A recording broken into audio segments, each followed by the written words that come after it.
ప్రభువైన యేసుక్రీస్తు నామంలో క్రైస్తవ సహోదరి సహోదరులందరికీ షాలోం. ఈ వీడియో చేయుటకు గల కారణం, అలాగైనా ఆన్సర్ ఇవ్వండి. ఎందుకంటే క్రైస్తవ సమాజం ఆన్సర్ కోరుకుంటుంది. ఈ సర్ప సంతానం అనే దాని మీద ఆన్సర్ కోరుకుంటుంది. మేము ఒక 35 ప్రశ్నలు సుమారు ఉంటాయేమో, ఇంకా ఎక్కువ ఉండొచ్చు. 35 వీడియోలు చేయండి దీని మీద. ఒకవేళ మీరు ఇక్కడికి రావడం ఇష్టం లేకపోతే క్రైస్తవ సమాజం దానికి సమాధానం కోరుకుంటుంది. 35 ప్రశ్నలు కాదు పీటర్ గారు, 350 ప్రశ్నలు వేసినా మేము జవాబు చెప్పగలం. కానీ మీరు నమ్మరు కదా. మీరు అబద్ధ బోధల మీద పోరాటం చేస్తున్నారు, బాగానే ఉంది. కానీ ఇప్పుడు మీరు నిజమైన దాని మీద పోరాటం చేస్తున్నారు. మునికోళ్లకు ఎదురు తన్నుట మంచిది కాదని దేవుడు సౌలుకు చెప్పినట్లుగానే నేను మీకు చెబుతున్నాను. మునికోళ్లకు ఎదురు తన్నుతున్నారు, ఇది మీకు మంచిది కాదు. ఈ వీడియో ద్వారా మీరందరూ నమ్మేస్తారని మేము అనుకోవట్లేదు, కానీ క్రైస్తవ సమాజమే దీనిని విన్న తర్వాత నమ్మాలో వద్దో వారే నిర్ణయం తీసుకుంటారు. ఈ వీడియో తీర్పు దినాన మీకు సాక్ష్యంగా ఉండబోతుంది, గుర్తుంచుకోండి. ఈ వీకేఆర్ టీం లౌకిక జ్ఞానం ద్వారా, దేవుని యొద్ద నుండి వచ్చిన జ్ఞానం ద్వారా కాదండి, లౌకిక జ్ఞానం ద్వారా తాము చెప్పేదే సత్యమని, వారు చెప్పిన కోణంలోనే వాక్యాన్ని మీరందరూ అర్థం చేసుకోవాలనే ఉద్దేశంతో వాళ్ళు చెబుతూ ఉన్నారు. మీరు చెప్పిన కోణంలోనే మేము ఎందుకు చూడాలి, మేము చెప్పిన కోణంలో మీరు ఎందుకు చూడరు అని నేను వారిని ప్రశ్నిస్తున్నాను. మత్తయి సువార్త 4వ అధ్యాయంలో సాతానుడు వాక్యం తీసుకుని యేసు యొద్దకు వచ్చాడు. లేఖనాలను సహితం యేసుక్రీస్తుకు ఇచ్చాడు. కానీ ఆ లేఖనాల ప్రకారం యేసు ప్రభు నడుచుకోలేదు, కానీ ఆయన వేరొక లేఖనం ద్వారా సాతాన్ని ఓడించాడు. కాబట్టి ఈ రోజున లేఖనములకు 2 అనువాదాలు ఉన్నాయి. ఒకటి లేఖనాలకు సాతానుడిచ్చే అనువాదము, మరియు లేఖనములకు దేవుడిచ్చే అనువాదము. మీకు సాతాను అనువాదం కావాలో దేవుడిచ్చే అనువాదం కావాలో మీరే తేల్చుకోండి. దేవుడిచ్చే అనువాదం ఎలా ఉంటుందంటే, ఎల్లప్పుడూ దేవుడు తన యొక్క వాక్యాన్ని తన ప్రవక్తకి ఇస్తాడు, ప్రవక్త వచ్చి ప్రజలకు చెప్తారు. యెషయా గ్రంథం 53వ అధ్యాయం 1వ వచనంలో, మేము తెలియజేసిన సమాచారము ఎవడు నమ్మెను, యెహోవా బాహువు ఎవనికి బయలుపరచబడెను అని ఉన్నది. అంటే దీని యొక్క అర్థము, తెలియజేసిన సమాచారాన్ని గనక నీవు నమ్మినట్లయితే యెహోవా తన బాహువుని బయలుపరుస్తాడు అని అర్థం. మీరు ఇక్కడ బయలుపాట అనే మాటనే వద్దు మాకు, మర్మం అనే మాటే మాకొద్దు అని ముందుగానే మీరు బ్రేక్లు వేసేస్తుంటే మీరు దేవుని యొక్క వాక్యానికి విరుద్ధంగా ప్రవర్తిస్తున్నారు. వీరు శాస్త్రుల్ని పరిసయ్యుల్ని మన ప్రభు అయిన యేసుక్రీస్తు వారు మత్తయి సువార్త 23వ అధ్యాయము 13వ వచనంలో, అయ్యో వేషధారులైన శాస్త్రులారా పరిసయ్యులారా, మీరు మనుషుల ఎదుట పరలోక రాజ్యమును మూయుదురు, మీరందులో ప్రవేశింపరు, ప్రవేశించువారిని ప్రవేశింపనీయరు అని మన ప్రభు అయిన యేసుక్రీస్తు వారు ఈ యొక్క వాక్యంలో మాట్లాడుచున్నప్పుడు ఇదేమని తెలియజేస్తుందంటే, మీరు వర్తమానాన్ని నమ్మరు, నమ్మేవారిని నమ్మనీయకుండా ఆపుతున్నారు. ఎందుకంటే సౌలు నమ్మలేదు, నమ్మేవారిని కూడా ఆటంకపరిచాడు. కానీ అగ్నిస్తంభం ద్వారా మాట్లాడాడు. దేవుడు కూడా మిమ్మల్ని అగ్నిస్తంభం ద్వారా దర్శించి ఈ వర్తమానం నిజమని నమ్మునట్లుగా మీ కన్నులు తెరుచును గాక. అంతేకాదు మత్తయి సువార్త 23వ అధ్యాయం 23వ వచనంలో, అయ్యో వేషధారులైన శాస్త్రులారా పరిసయ్యులారా, మీరు పుదీనాలోను సోపులోను జీలకర్రలోను 10వ వంతు చెల్లించి ధర్మశాస్త్రములో ప్రధానమైన విషయములను అనగా న్యాయమును కనికరమును విశ్వాసమును విడిచిపెట్టితిరి, వాటిని మానక వీటిని చేయవలసి ఉండెను. అందులైన మార్గదర్శకులారా, దోమ లేకుండునట్లు వడియగట్టి ఒంటెను మింగువారు మీరే. ఈ వీకేఆర్ టీం కూడా ఆనాటి శాస్త్రులు పరిసయ్యుల వలె పుదీనా సోపు జీలకర్రలోను దశంభాగాలు చెల్లించి ప్రభువును నమ్మకుండా వీరున్నామని చెప్పుకొని ఈ వర్తమానం గూర్చి సాతాను చెప్పిన అబద్ధాన్ని ఒంటిని మింగినట్టు మింగేశారు. మత్తయి 23:29 వచనం, అయ్యో వేషధారులైన శాస్త్రులారా పరిసయ్యులారా, మీరు ప్రవక్తల సమాధులను కట్టించుచు నీతిమంతుల గోరీలను శృంగారించుచు మనము మన పితరుల దినములలో ఉండిన ఎడల. ఈ మాట చాలా జాగ్రత్తగా గమనించండి. మనము మన పితరుల దినములలో ఉండిన ఎడల ప్రవక్తల మరణ విషయములో వారితో పాలివారమై ఉండకపోదుమని చెప్పుకుందురు. అందువలననే మీరు ప్రవక్తలను చంపిన వారి కుమారులై ఉన్నారని మీ మీద మీరే సాక్ష్యము చెప్పుకొనుచున్నారు. చూడండి సహోదరులారా, ఈ యొక్క మాటను ఎందుకు మరల నేను ఒత్తి చెప్పానంటే, మనము మన పితరుల దినములలో ఉండిన ఎడల ప్రవక్తల మరణ విషయంలో వారితో పాలివారమై ఉండకపోదుమని చెప్పుకుందురు అని ప్రభువైన యేసుక్రీస్తు వారు ఈ యొక్క వేషధారులైన శాస్త్రులతో పరిసయ్యులతో చెప్పుచున్నాడు. ఎందుకని? మేము మా యొక్క పితరుల దినాల్లో ఉన్నట్లయితే ఆ యెహోవా ప్రవక్తలను మేము ఎంతో చక్కగా మేము వారి యొక్క ప్రవర్తనను అనుసరించి ఉండేవారం అనుకుంటున్నారు. కానీ ఆ ప్రవక్తలను పంపించిన దేవుడే వాళ్ళ కళ్ళ ముందు ఉన్నప్పుడు యేసుక్రీస్తును రాళ్లతో కొట్టి చంపడానికి, అక్రమంగా నువ్వు జన్మించావు, నీ యొక్క తల్లిదండ్రులు మాకు తెలియదా, నీ అక్క చెల్లెండ్రులు మాకు తెలియదా, నువ్వు ఎలా పుట్టావో మాకు తెలియదా, నువ్వంతా బెయల్జెబూబు ద్వారా చేస్తున్నావు, నువ్వు దెయ్యములకు అధిపతివని ఎన్నో రకాల సూచక్రియలు ప్రభువైన యేసుక్రీస్తు వారు చేసినా సరే ఎంతగానో నన్ను నమ్మకపోయారు, నేను చేసిన కార్యములను బట్టేనా మీరు నన్ను నమ్మండి అని ఎంత చెప్పినా సరే నమ్మలేదు. అందుకని ప్రభువైన యేసుక్రీస్తు వారు అంటున్నారు, మీరును మీ పితరుల పరిమాణము పూర్తి చేయుడి. అంటే మీ పితరులు ఎలాగైతే దేవుని యొక్క ప్రవక్తల్ని హింసించి చంపారో ఇప్పుడు వారి కుమారులుగా మీరు కూడా మీ వద్దకు వచ్చిన వారిని చంపండి. అలాగే మీరు చంపుతున్నారు, వారిని నమ్మట్లేదు, మీ పితరులు నమ్మలేదు, మీరు నమ్మట్లేదు. కానీ మీరేమనుకుంటున్నారు, మేము మా పితరుల కాలంలో ఉన్నట్లయితే దేవుని యొద్ద నుండి పంపబడినటువంటి ప్రవక్తలను నమ్మి ఉండేవారు అంటున్నారు. ఇప్పుడు దేవుని యొద్ద నుండి పంపబడిన యేసునే నమ్మట్లేదు. అదే రీతిగా వారేం చేస్తున్నారో ఇప్పుడు వీరును అదే చేస్తున్నారు. దేవుని యొద్ద నుండి పంపబడిన ప్రవక్తను నమ్మటం లేదు. కానీ గుర్తుంచుకోండి, ఏర్పాట్లో ఉన్న వారిని మీరు మోసం చేయలేరు. మన తరమునకు పంపబడ్డ ప్రవక్త విలియం బ్రెన్హామ్ను ద్వేషించే వారికి ఒక చిన్న విన్నపం. మీరు మీ బైబిల్ కాలేజీలో చేసిన ట్రైనింగ్ అంతా, లౌకిక జ్ఞానం అంతా, వాక్యానికి మీ సొంత అర్థాలు పెట్టుకునేటువంటి స్థితి అంతా కూడా మీరు మర్చిపోయి దేవుని యొక్క వాక్యం నిజంగా ఏ యొక్క భావంతో చెప్తుందో దాని గనక మీరు గ్రహించగలిగినట్లయితే మీరు నిజమైన సత్యాన్ని చూడగలుగుతారు. బ్రెన్హాం గారు సొంత బోధలు ఏమీ చేయలేదండి. బైబిల్లో రాయబడినటువంటి లేఖనాలనే ఎత్తి చూపించారు. కానీ ఈ వీకేఆర్ టీం వారు నమ్మట్లేదు. అది గమనించాలని కోరుచున్నాను. నేను ఈ వీడియోకి కౌంటరు ఆడియో రూపంలో ఇస్తున్నాను. ఏదో వారికి భయపడి మొహం చూపించలేక కాదు, కానీ నాకు ఎడిటింగ్కి ఈజీగా ఉన్నందువల్ల ఈ రీతిగా చేస్తున్నానని గమనించగలరు. లేదంటే ఈ వీకేఆర్ టీం దాక్కున్నాడు అని మాట్లాడతారు. ప్రభునందు ప్రియమైన దేవుని బిడ్డలారా, మీ అందరికీ మన ప్రభువును ప్రేరక్షకుడైన యేసుక్రీస్తు వారి పేరిట నా యొక్క శుభాభివందనములు తెలియజేస్తున్నాను. ప్రియమైన దేవుని బిడ్డలారా, వర్నెస్ 7వ సీజన్లో చాలా అంతరాయం కలిగింది. అంతరాయం కలగలేదండి, మీరే వారికి కలిగించారు. వాక్యానికి మీరు చెప్పిన అర్థమే కరెక్ట్ అని నమ్మబలుగుచు వారు ఎన్ని లేఖనాలు చూపించినా మీరు నమ్మకుండా వాదించి వారు వెళ్ళిపోయేటట్టుగా చేశారు. మొదటి సెషన్ తండ్రి కుమార పరిశుద్ధాత్మ నామములో బాప్తిస్మం ఇచ్చుట తీసుకొనుట వాక్య విరుద్ధమైన అంశముపై చర్చించడం జరిగింది. ప్రస్తుతం లైవ్లో కూడా ఆ వీడియో ఉంది, మీరు చూడొచ్చు. ఇప్పటికీ చూస్తున్నారు చాలామంది, మీరు చూడొచ్చు. అందులో బ్రెన్హాం అనుచరులు లేదా బ్రెన్హామ్ను ప్రవక్తగా ఆయన బోధనను అనుసరించే సహోదరులు 5 వచ్చారు. ఇప్పుడు ఈ లైవ్లో పోస్టర్లో కూడా వారు కనబడుతున్నారు. అయితే వారు తమ ప్రతిపాదనను అందించమని ఉదయకాలంలో వరకు సమయం ఇచ్చాము. అదంతా మీరు చూడొచ్చు. నేను ప్రత్యేకంగా మరలా ఎందుకు గుర్తు చేస్తున్నానో మీరు గమనించండి. వారికి ఇవ్వబడిన సమయాన్ని సద్వినియోగం చేసుకున్న వారు 2 ఉన్నారు. మిగిలిన వారు కాస్త 1 నిమిషం 2 నిమిషాలు లేదా 3 నిమిషాలు మాట్లాడిచ్చేశారు. దానికి సహోదరులు కూడా, అంటే తండ్రి కుమార పరిశుద్ధాత్మ నామంలో బాప్తిస్మం ఇచ్చుట తీసుకునుట వాక్య విరుద్ధం కాదు, వాక్యానుసారమే అని మిగిలిన సహోదరులు కూడా ఎలా మాట్లాడి ఎలాంటి ప్రశ్నలు సంధించారో మీరు చూశారు. ఆ ప్రశ్నలకు వారు సమాధానం ఇవ్వకపోగా ఆ ప్రశ్నకు జవాబులుగా చాలా ఇచ్చారు. అందులో ఒకటి అపోస్తుల కార్యములు 2వ అధ్యాయం 38వ వచనం. పేతురు, మీరు మారు మనసు పొంది పాప క్షమాపణ నిమిత్తము ప్రతివాడు యేసుక్రీస్తు నామమున బాప్తిసం పొందుడి, అప్పుడు మీరు పరిశుద్ధాత్మను వరము పొందుదురు. ఎప్పుడని చెప్పబడుతుంది ఇక్కడ లేఖనం? ప్రతివాడు యేసుక్రీస్తు నామమునని చెప్పబడుతుంది. ప్రతివాడు అని ఉంది ఇక్కడ. యూదుడనో గ్రీసు దేశస్తుడనో అన్యుడనో కాదు, ప్రతివాడు అని ఇక్కడ చెప్పబడుతుంది. వీకేఆర్ గారు మీ టీం అంతా కూడా గమనించండి. ఇక్కడ ప్రతివాడు యేసుక్రీస్తు నామమున బాప్తిసం పొందుడి, అప్పుడు మీరు పరిశుద్ధాత్మను వరం పొందుదురు. చూడండి, అప్పుడు, ఎప్పుడు? యేసుక్రీస్తు నామములో బాప్తిస్మం పొందినప్పుడు. ఇంత క్లియర్గా రాయబడినా సరే మీరు నమ్మట్లేదంటే మీ కన్నులు సాతాను మూసేశాడు మీకు.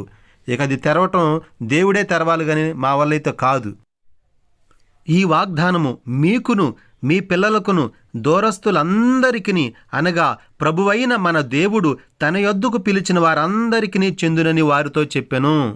అంటే ఈ పరిశుద్ధాత్మని వాగ్దానం అందరికీ, దేవుడు తన యొద్దకు పిలిచిన వారందరికీ.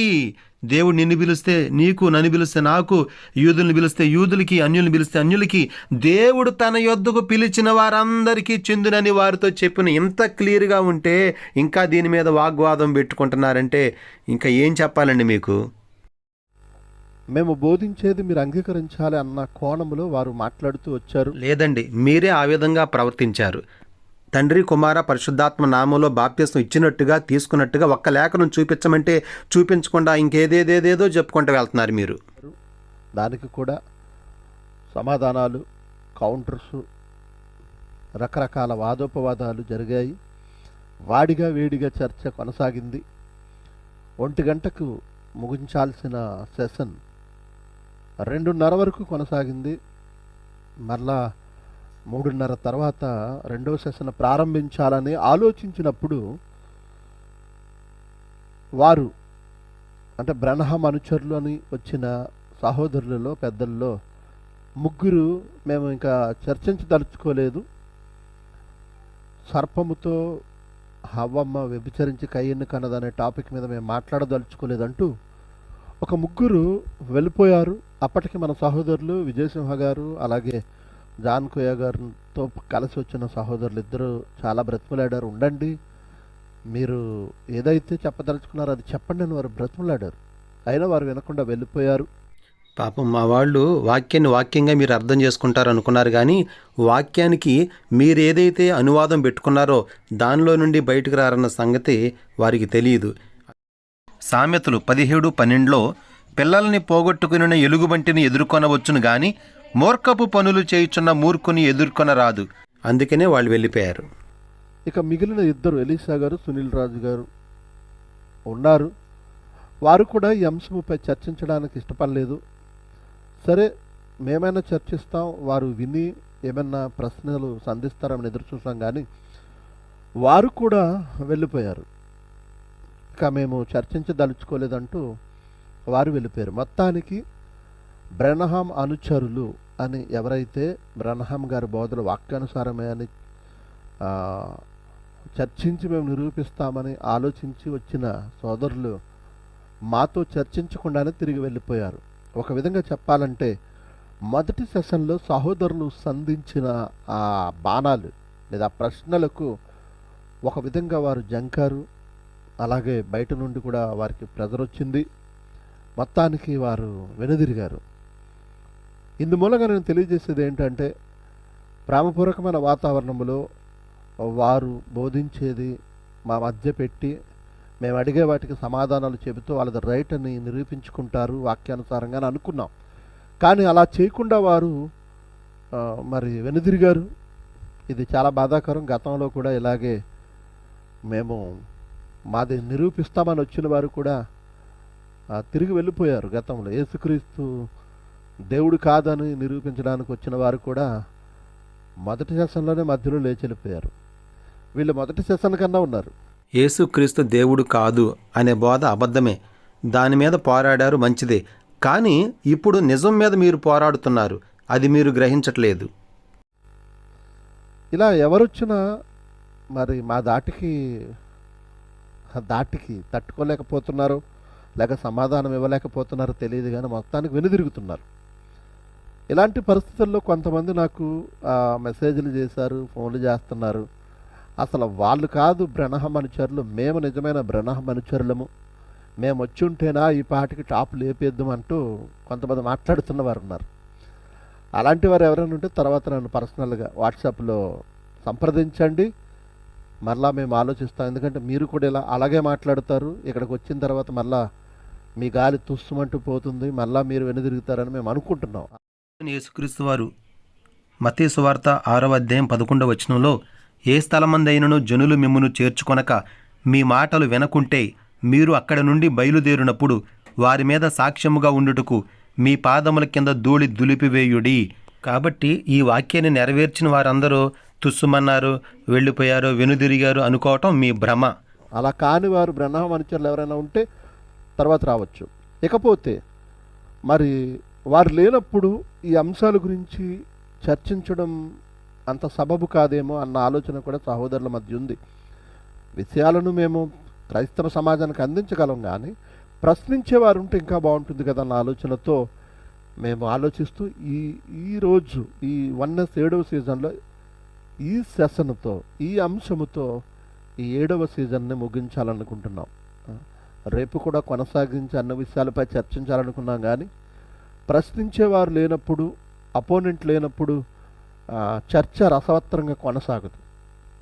ఒకవేళ మేమే నిజమైన బ్రహ్మహాన్ అనుచరులమని ఎవరైనా వస్తామంటే తదుపరి ఆలోచించడానికి ముందు అగ్రిమెంట్ రాయించుకుని 2 రోజులు పూర్తయ్యేంత వరకు మేము వెళ్ళము అని అగ్రిమెంట్ రాయించుకుని ఈ స్టూడియోకి బయట లాక్ వేసేసి మరీ లోపల కూర్చోబెడతాం వాళ్ళని. అలాంటి వారు ఎవరైనా ఉంటే మమ్మల్ని సంప్రదించడం, మేము ధైర్యంగా మేము మాట్లాడతాము, బ్రహ్మ గారి బోధలు వాక్యానుసారమే నిరూపిస్తామన్న వారు ఎవరైనా ఉంటే తదుపరి నన్ను వాట్సాప్లో సంప్రదించండి. నేను యేసు ప్రభువారే శాస్త్రులు, పరిసయ్యులు, సద్దుకైలు, ప్రధాన యాజకుల్ని నమ్మించలేకపోయారు. మేము ఎలా మిమ్మల్ని నమ్మించగలం? వికేఆర్ గారు, మీరెందుకని మీ చర్చిలో చేసే ప్రసంగాలు లైవ్ ఇవ్వరో, మీ సంఘాన్ని కానీ మీ విశ్వాసాలను కానీ ఎందుకని చూపించరు? ఒకవేళ మీకు భయమా? మీ ప్రసంగాలు విని మిమ్మల్ని ఎక్కడ తుస్సుమనిపిస్తారో, మిమ్మల్ని ఎక్కడ పారిపోయేటట్టు చేస్తారో, మీ ప్రసంగాలు ఎక్కడ తప్పులు కనిపెడతారని మీకు భయమా? కేవలం ఓపెన్ మీటింగ్స్లో, బహిరంగ మీటింగ్స్ మాత్రమే కొన్ని క్లిప్పింగ్స్ చూపిస్తూ ఉంటారు, కానీ సంఘంలో చేసే బోధ మీరు ఎప్పుడూ బయట పెట్టరు. ఎందుకంటే మీకు భయం తప్పులు కనిపెడతారేమోనని. మీ జీవితంలో మీరు ఒకటి గుర్తుపెట్టుకోండి, ఈ కాలపు వర్తమానంలో మీరు తప్పులు కనిపెట్టాలంటే సాతాను మీకు 100 చూపిస్తాడు, కానీ మీరు వాక్యాన్ని కనుగొనాలంటే మీరు వాక్యాన్ని కనుగొనవచ్చు. మేమే గనక తప్పులు కనిపెట్టాలనుకుంటే మీ బోధలో మీకంటే ఎక్కువ తప్పులు కనిపెడతాం, కానీ మాకంత తీరిక లేదు. ఆ దేవుని ప్రవక్తను విమర్శించుటకు మీరెవరూ సరిపోరు. ఈ 2000 సంవత్సరాల కాలంలో విలియం బ్రెన్హామ్ వలె పరిచర్య చేసిన ఒక్క వ్యక్తిని చూపించండి. యెహోవా ఇలాగు సెలవిచ్చుచున్నాడనే వాక్కు కలిగినటువంటి ప్రవక్త విలియం బ్రెన్హామ్. విలియం బ్రెన్హామ్ గురించి TL Osborn, Oral Roberts, Billy Graham, మరి డిజిఎస్ దినకరన్ అనేక మంది సేవకులు ఆయన నిజమైన ప్రవక్తని సాక్ష్యమిచ్చారు. ప్రతి కాలంలో దేవుని చేత పంపబడినటువంటి ప్రవక్తలను తప్పులు పెట్టిన వారు ఉన్నట్లే ఈ కాలంలో మీరున్నారు, అది గ్రహించండి. సంప్రదించండి, నేను దానికి రిప్లై ఇస్తాను ఖచ్చితంగా. ఇక ఈనాటి ఈ 7వ సీజన్లో 2వ సెషన్గా లేదా 2వ అంశముగా సర్పముతో వ్యభిచరించి హవ్వ కయ్యనును కన్నదా అనే అంశంపై మరి సహోదరులుగా మేమే చర్చించాలని మేము అనుకుంటున్నాం. బ్రహ్మానుచారులు లేదా బ్రహ్మ గారు ఈ బోధన ఎలా చేశారో, ఏ విధముగా మరి వాక్య విరుద్ధమైన ఆలోచన వారు చేసి ఇది వాక్యానుసారమే అని, ఇదొక గొప్ప మర్మమని ఆయన కానీ ఆయన అనుచరులను ఎలా బోధిస్తున్నారో వారి కోణంలోనే మేము విషయాన్ని చర్చించాలని ఆశపడుతున్నాం. ఈనాటి ఈ అంశము ప్రారంభించే ముందు సహోదరులు గాబ్రియేల్ గారి యొక్క ప్రార్థనతో ముందుకు కొనసాగుదాం. ప్రార్థన చేసుకుందాం. దయగల తండ్రి, కృపల దేవ, పరిశుద్ధుడ, జీవాధిపతి, జీవం కలిగిన మా గొప్ప దేవ, నాన్న ఈ సాయంకాలపు వేళ తండ్రి ఈ రీతిగా నైనా 3వ సెక్షన్లోనికి మమ్మల్ని ప్రవేశపెట్టిన విధానాన్ని బట్టి మీకు వందనాలు దేవా. నన్ను ఇప్పటివరకు అనేక విషయాలు మేము మాట్లాడి ఉన్నాం తండ్రి. మరికొన్ని సంగతులనైనా మేము మాట్లాడడానికి సిద్ధపడుతుండగా నీ ఆత్మ సహాయాన్ని అనుగ్రహించండి తండ్రి. అంటే దుర్బోధులనైనా ఖండించి క్రైస్తవ సమాజానికి తండ్రి మేల్కొల్పి నాన్న క్రైస్తవ క్షేమానికి కోరినైనా మేము మాట్లాడుతుండగా దేవా, అందరికీ ఆత్మ సహాయాన్ని మెండుగా దయచేసి చక్కగా అర్థవంతంగా అందరూ మాట్లాడడానికి కృప చూపించమని, జరుగుతున్న కార్యక్రమం అంతటి ద్వారా మహిమ ఘనత ప్రభావాలు మీరు పొందుకోమని మా రక్షకుడు మీ ప్రియకుమారుడైన యేసుక్రీస్తు వారి పుణ్యనామంలో ఈ ప్రార్థన అడుగు వేడుకొనుచున్నాము మా కన్న తండ్రి.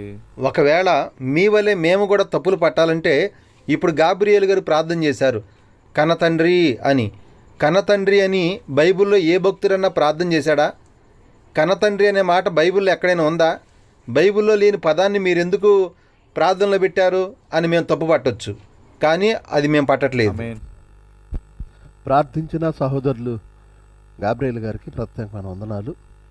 మరి ప్రియమైన దేవుని బిడ్డలారా, మరి సర్పంతో వ్యభిచరించే హవ్వ కయ్యను కన్నదన్న అంశంపై ఆలస్యం చేయకుండా డిస్కషన్ కొనసాగిద్దాం.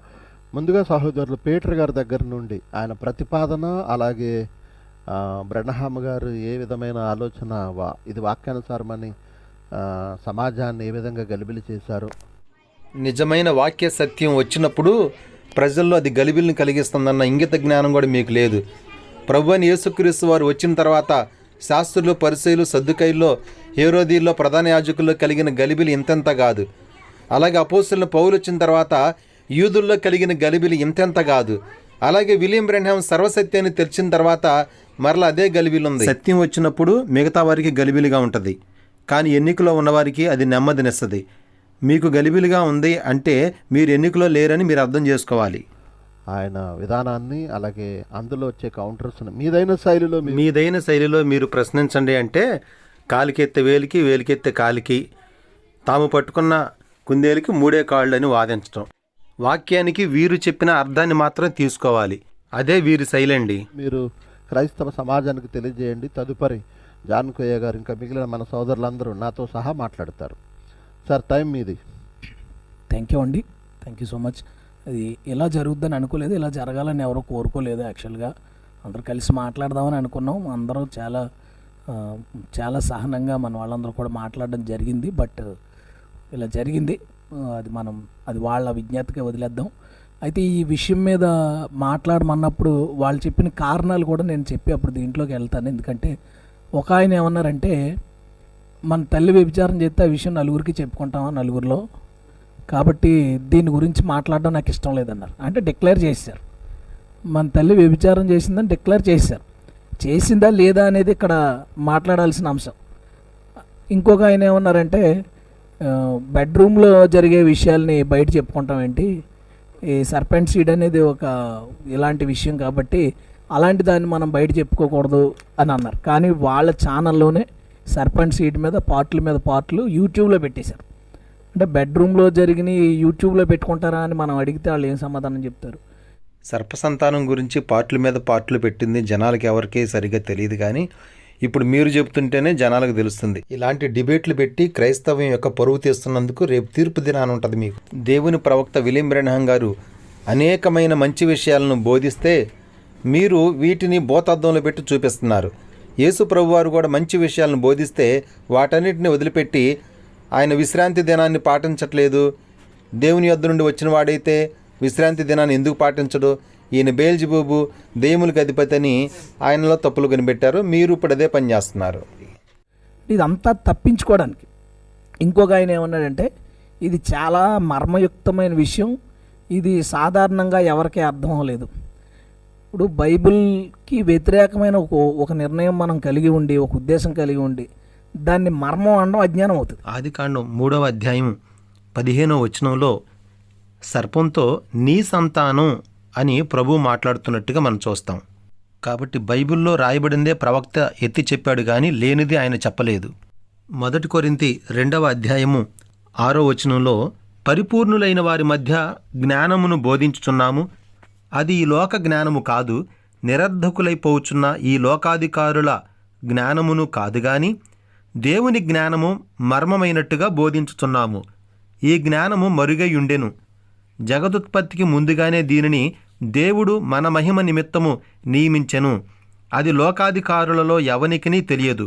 అది వారికి తెలిసి ఉండిన ఎడల మహిమా స్వరూపయోగు ప్రభువును సిలువ వేయకపోయి ఉందురు.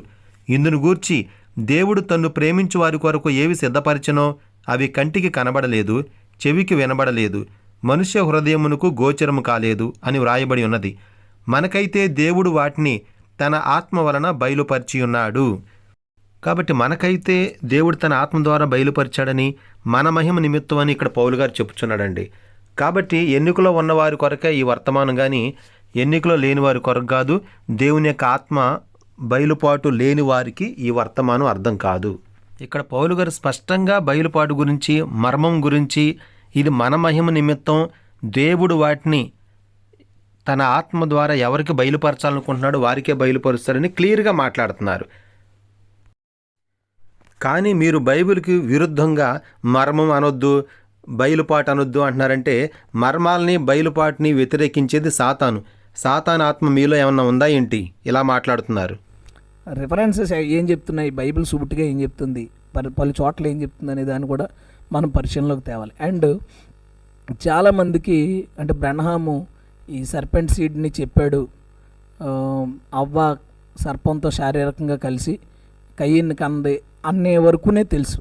అయితే దాని వెనకాల ఇంకా చాలా రకాల బోధలు, చాలా దారుణమైన విషయాలు బ్రహ్మం బోధించడం జరిగింది.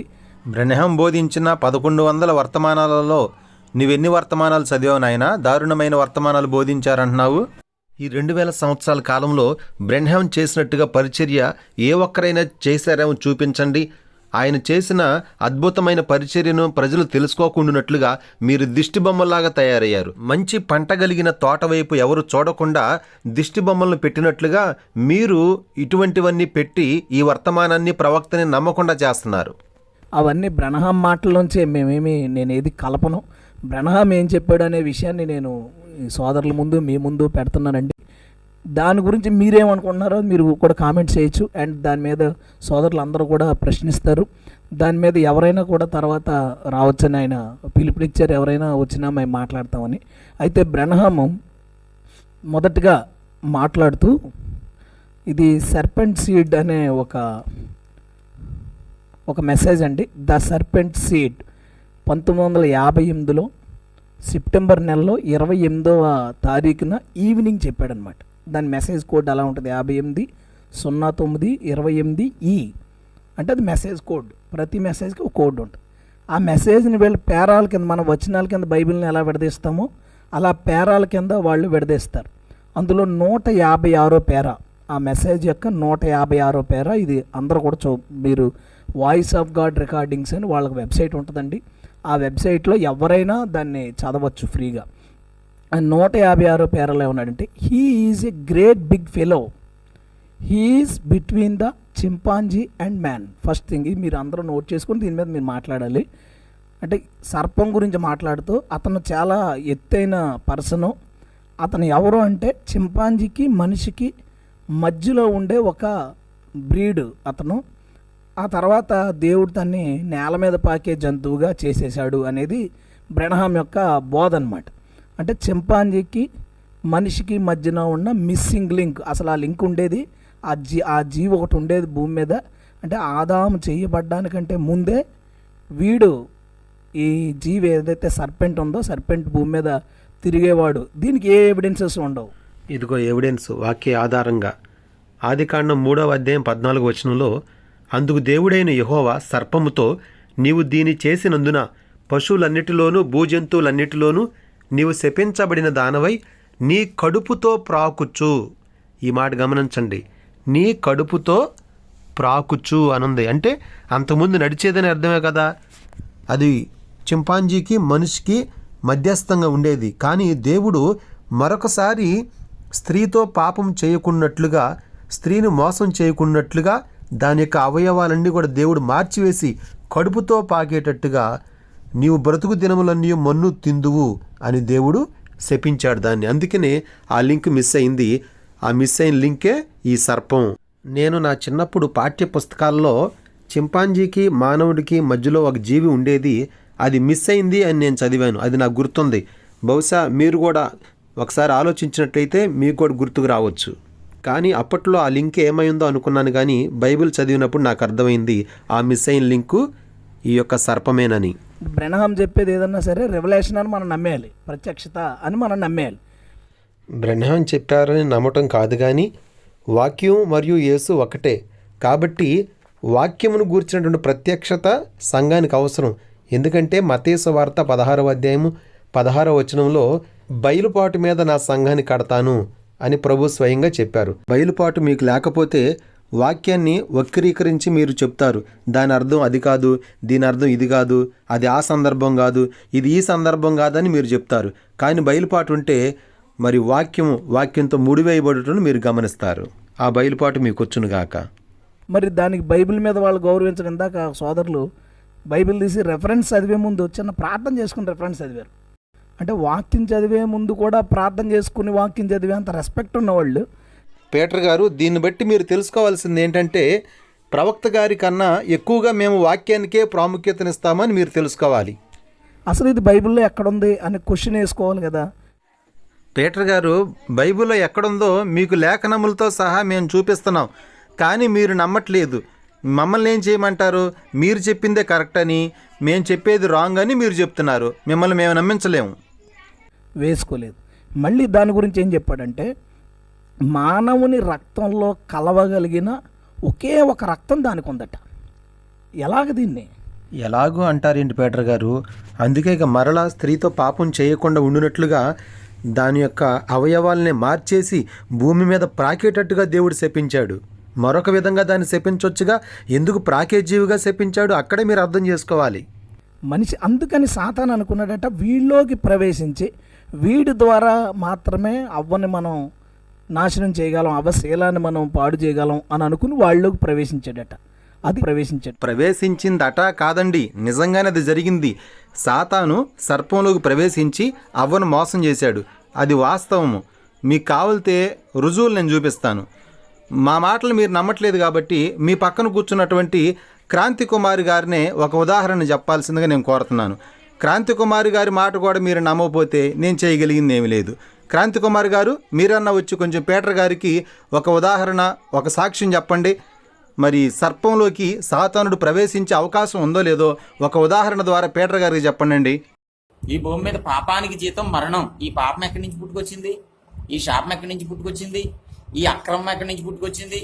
ఈ అవిధేయత ఎక్కడి నుంచి పుట్టుకొచ్చింది? అంటే వీటన్నిటికి మూల కారణం ఏమవుతుందంటే చీకటి లూసిఫర్లోకి వచ్చాడు కాబట్టి లూసిఫర్ మారిపోయాడు.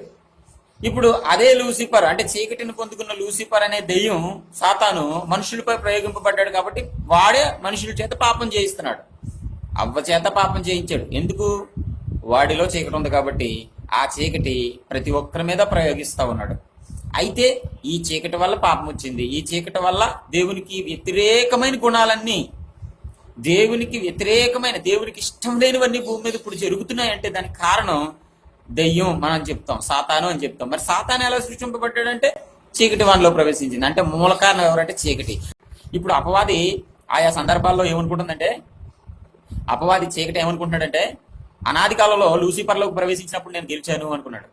అలాగే ఆది కాలంలో ఆ పండు తినేస్తా ఉన్నప్పుడు నేను గెలిచాను దేవుడి మీద అనుకున్నాడు. తెలుగు చీకటిలోకి వెళ్తుంది కానీ చీకటి అంగీకరించలేదని రాసింది. దీనికి పెద్ద మర్మం ఏముంది? కానీ దీనికి మర్మం ఉంది. ఏంటంటే ఆదియందు అని ప్రారంభించాడు ఈ వచనాలను. అంటే ఈ విషయం ఎప్పటి విషయం కాదు, ఆదిలో ఉన్న విషయం ఒకసారి ఆలోచించండి. అయితే ఏం జరుగుతుందంటే, ఏ వెలుగైతే జలములపై అల్లాడుతుందో, ఏ ఆత్మ అయితే జలములపై దేవునిగా అల్లాడుతుందో, అదే సమయంలో ఆదికాండం 1వ అధ్యాయం 2-3 వచనాల ప్రకారంగా అగాధ జలముల పైన సేమ్ టు సేమ్ చీకటి కూడా అలాగే ఉంది. దయచేసి కంగారు పడకుండా కొంచెం ఆలోచించండి. దేవుడు సృష్టించకుండానే, ఖచ్చితంగా దేవుడు సృష్టించాడు అని ఎక్కడా మనం చూడలేం. దేవుడు సృష్టి ప్రారంభంలోనే చీకటి కనబడుతుంది. అక్కడ సృష్టి మొదటిలోనే చీకటి అనేది ఎంటర్ అయింది. అక్కడ సృష్టి ప్రారంభించినప్పుడే, ఆది యందు ఆయన ముందుకు వచ్చినప్పుడే, సృష్టిని చెయ్యాలి అని ముందుకు వచ్చినప్పటికే అగాధ జలములపైన చీకటి అనేది ఎంటర్ అయిపోయింది. అక్కడ అంటే ఎంటర్ అయిందంటే దేవుడు ఎలాగైతే దేవుని ఆత్మగా వెలుగుగా జలములపై అల్లాడుతూ శూన్యములో సృష్టిలో ఉన్నాడో, అలాగే ఈ శూన్యములో ఈ భూమి ఆకాశములు సముద్రాలు లేనప్పుడు ఆది యందే చీకటి కూడా ఈ సర్వ సృష్టిలో ఈ శూన్యములో చీకటి అనేది కూడా ఉంది, యుగ యుగాలుగా ఉంది. దేవుడు ఎక్కడి నుంచి వచ్చాడంటే ఎవడో చెప్పలేడు. దేవుడు ఎలా పుట్టాడంటే ఎవడో చెప్పలేడు. దేవుని ఉనికి ఏంటి, ఆయన ప్రారంభం ఏంటి, ఆయన అంతం ఏంటంటే ఎవడో చెప్పలేడు. రెండోది ఖచ్చితంగా చెప్పాలి, చీకటి ప్రారంభం ఏంటన్నా కూడా ఎవడో చెప్పలేడు. ఖచ్చితంగా చెప్పలేని విషయం అది. చీకటి ఎలా సృష్టించబడిందంటే, దేవుడు సృష్టించాడంటే దేవుడు ఎందుకు చీకటిని సృష్టించుకుంటాడు? దేవుడు ఎందుకు పక్కలో బల్లెపు పోటు నెట్టుకుంటాడు? దేవుడు ఎందుకు నా బిడ్డల్ని హింసించండి, పరలోక రాజ్యాన్ని విచ్ఛిన్నం చేయండి, దేవదూతలను తీసుకుపోండి? తనకు తాను విరోధిని ఎందుకు తయారు చేసుకుంటాడు? ఒకసారి ఆలోచించండి. తనకు తానుగా ఒక విరోధిని సృష్టించుకున్న వాడికంటే తింగరోడు ఇంకొకడు ఉంటాడు నాకు తెలిసి. మరి దేవుడు అంత తెలివి తక్కువడా? తనకు తానుగా ఒక విరోధిని సృష్టించుకున్న వాడికంటే తింగరోడు ఇంకొకడు ఉంటాడు నాకు తెలిసి. మరి దేవుడు అంత తెలివి తక్కువడా? దేవుడు సాతాన్ని సృష్టించలేదండి. చీకటి సాతాన్లోనికి ప్రవేశించడం ద్వారా పాపం అనేది వచ్చింది అంటున్నారు. కాబట్టి మేమనేది ఏంటంటే, చీకటి సాతాన్లోకి ఎలాగ ప్రవేశించిందో సాతానుడు కూడా సర్పంలోకి ప్రవేశించాడు అని మేము చెప్తున్నాం. ఇక్కడ క్రాంతి కుమార్ గారు ఒక తప్పుడు బోధ కూడా బోధిస్తున్నాడు. అదేంటంటే, చీకటిని దేవుడు కలగజేయకుండానే దేవునితో సమానుడిగా ఉన్నాడని బోధిస్తున్నాడు. దీన్ని మీరు ఖండించరు, ఎందుకంటే మరి మీ టీంలోని సభ్యుడు కదా. కానీ వాక్యం ఏమి సెలవిస్తుంది? యెషయా గ్రంథం 46వ అధ్యాయం 5వ వచనం, మేము సమానులమని నన్ను ఎవనికి సాటి చేయుదురు, మేము సమానులమని ఎవని నాకు పోటీగా చేయుదురు అని వాక్యంలో ఉంటే, చీకటంట దేవునితో సమానుడిగా ఉన్నాడంట. చీకటను చూసి దేవుడు భయపడ్డాడంట. ఆయన ప్రసంగాలు ఏనండి, అన్ని తప్పుడు బోధలే బోధిస్తున్నాడు. చీకటి సాతానులోనికి ప్రవేశించిన మాట వాస్తవమే, అపవాది సర్పంలోకి ప్రవేశించిన మాట వాస్తవమే. కానీ చీకటిని దేవుడు కలగజేయలేదు అనే మాట తప్పు.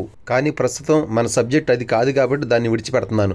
తప్పులు పట్టాలంటే వీళ్ళ బోధలన్నింటిలో 1000 తప్పులు పడతాను నేను. ఈ సర్పం ఇది మాట్లాడగలిగిన జీవిగా ఉన్నది, అందుకే అవతో మాట్లాడుతూ ఉంది. కాబట్టి దీని ద్వారానే తన పని జరగగలదని వాడు భావించి సర్పంలోనికి ప్రవేశించాడు. అది ఎలా ఉందంటే మార్కు సువార్త 5వ అధ్యాయము 1వ వచనం నుండి 13వ వచనం వరకు మీరు బైబిల్ చదవండి.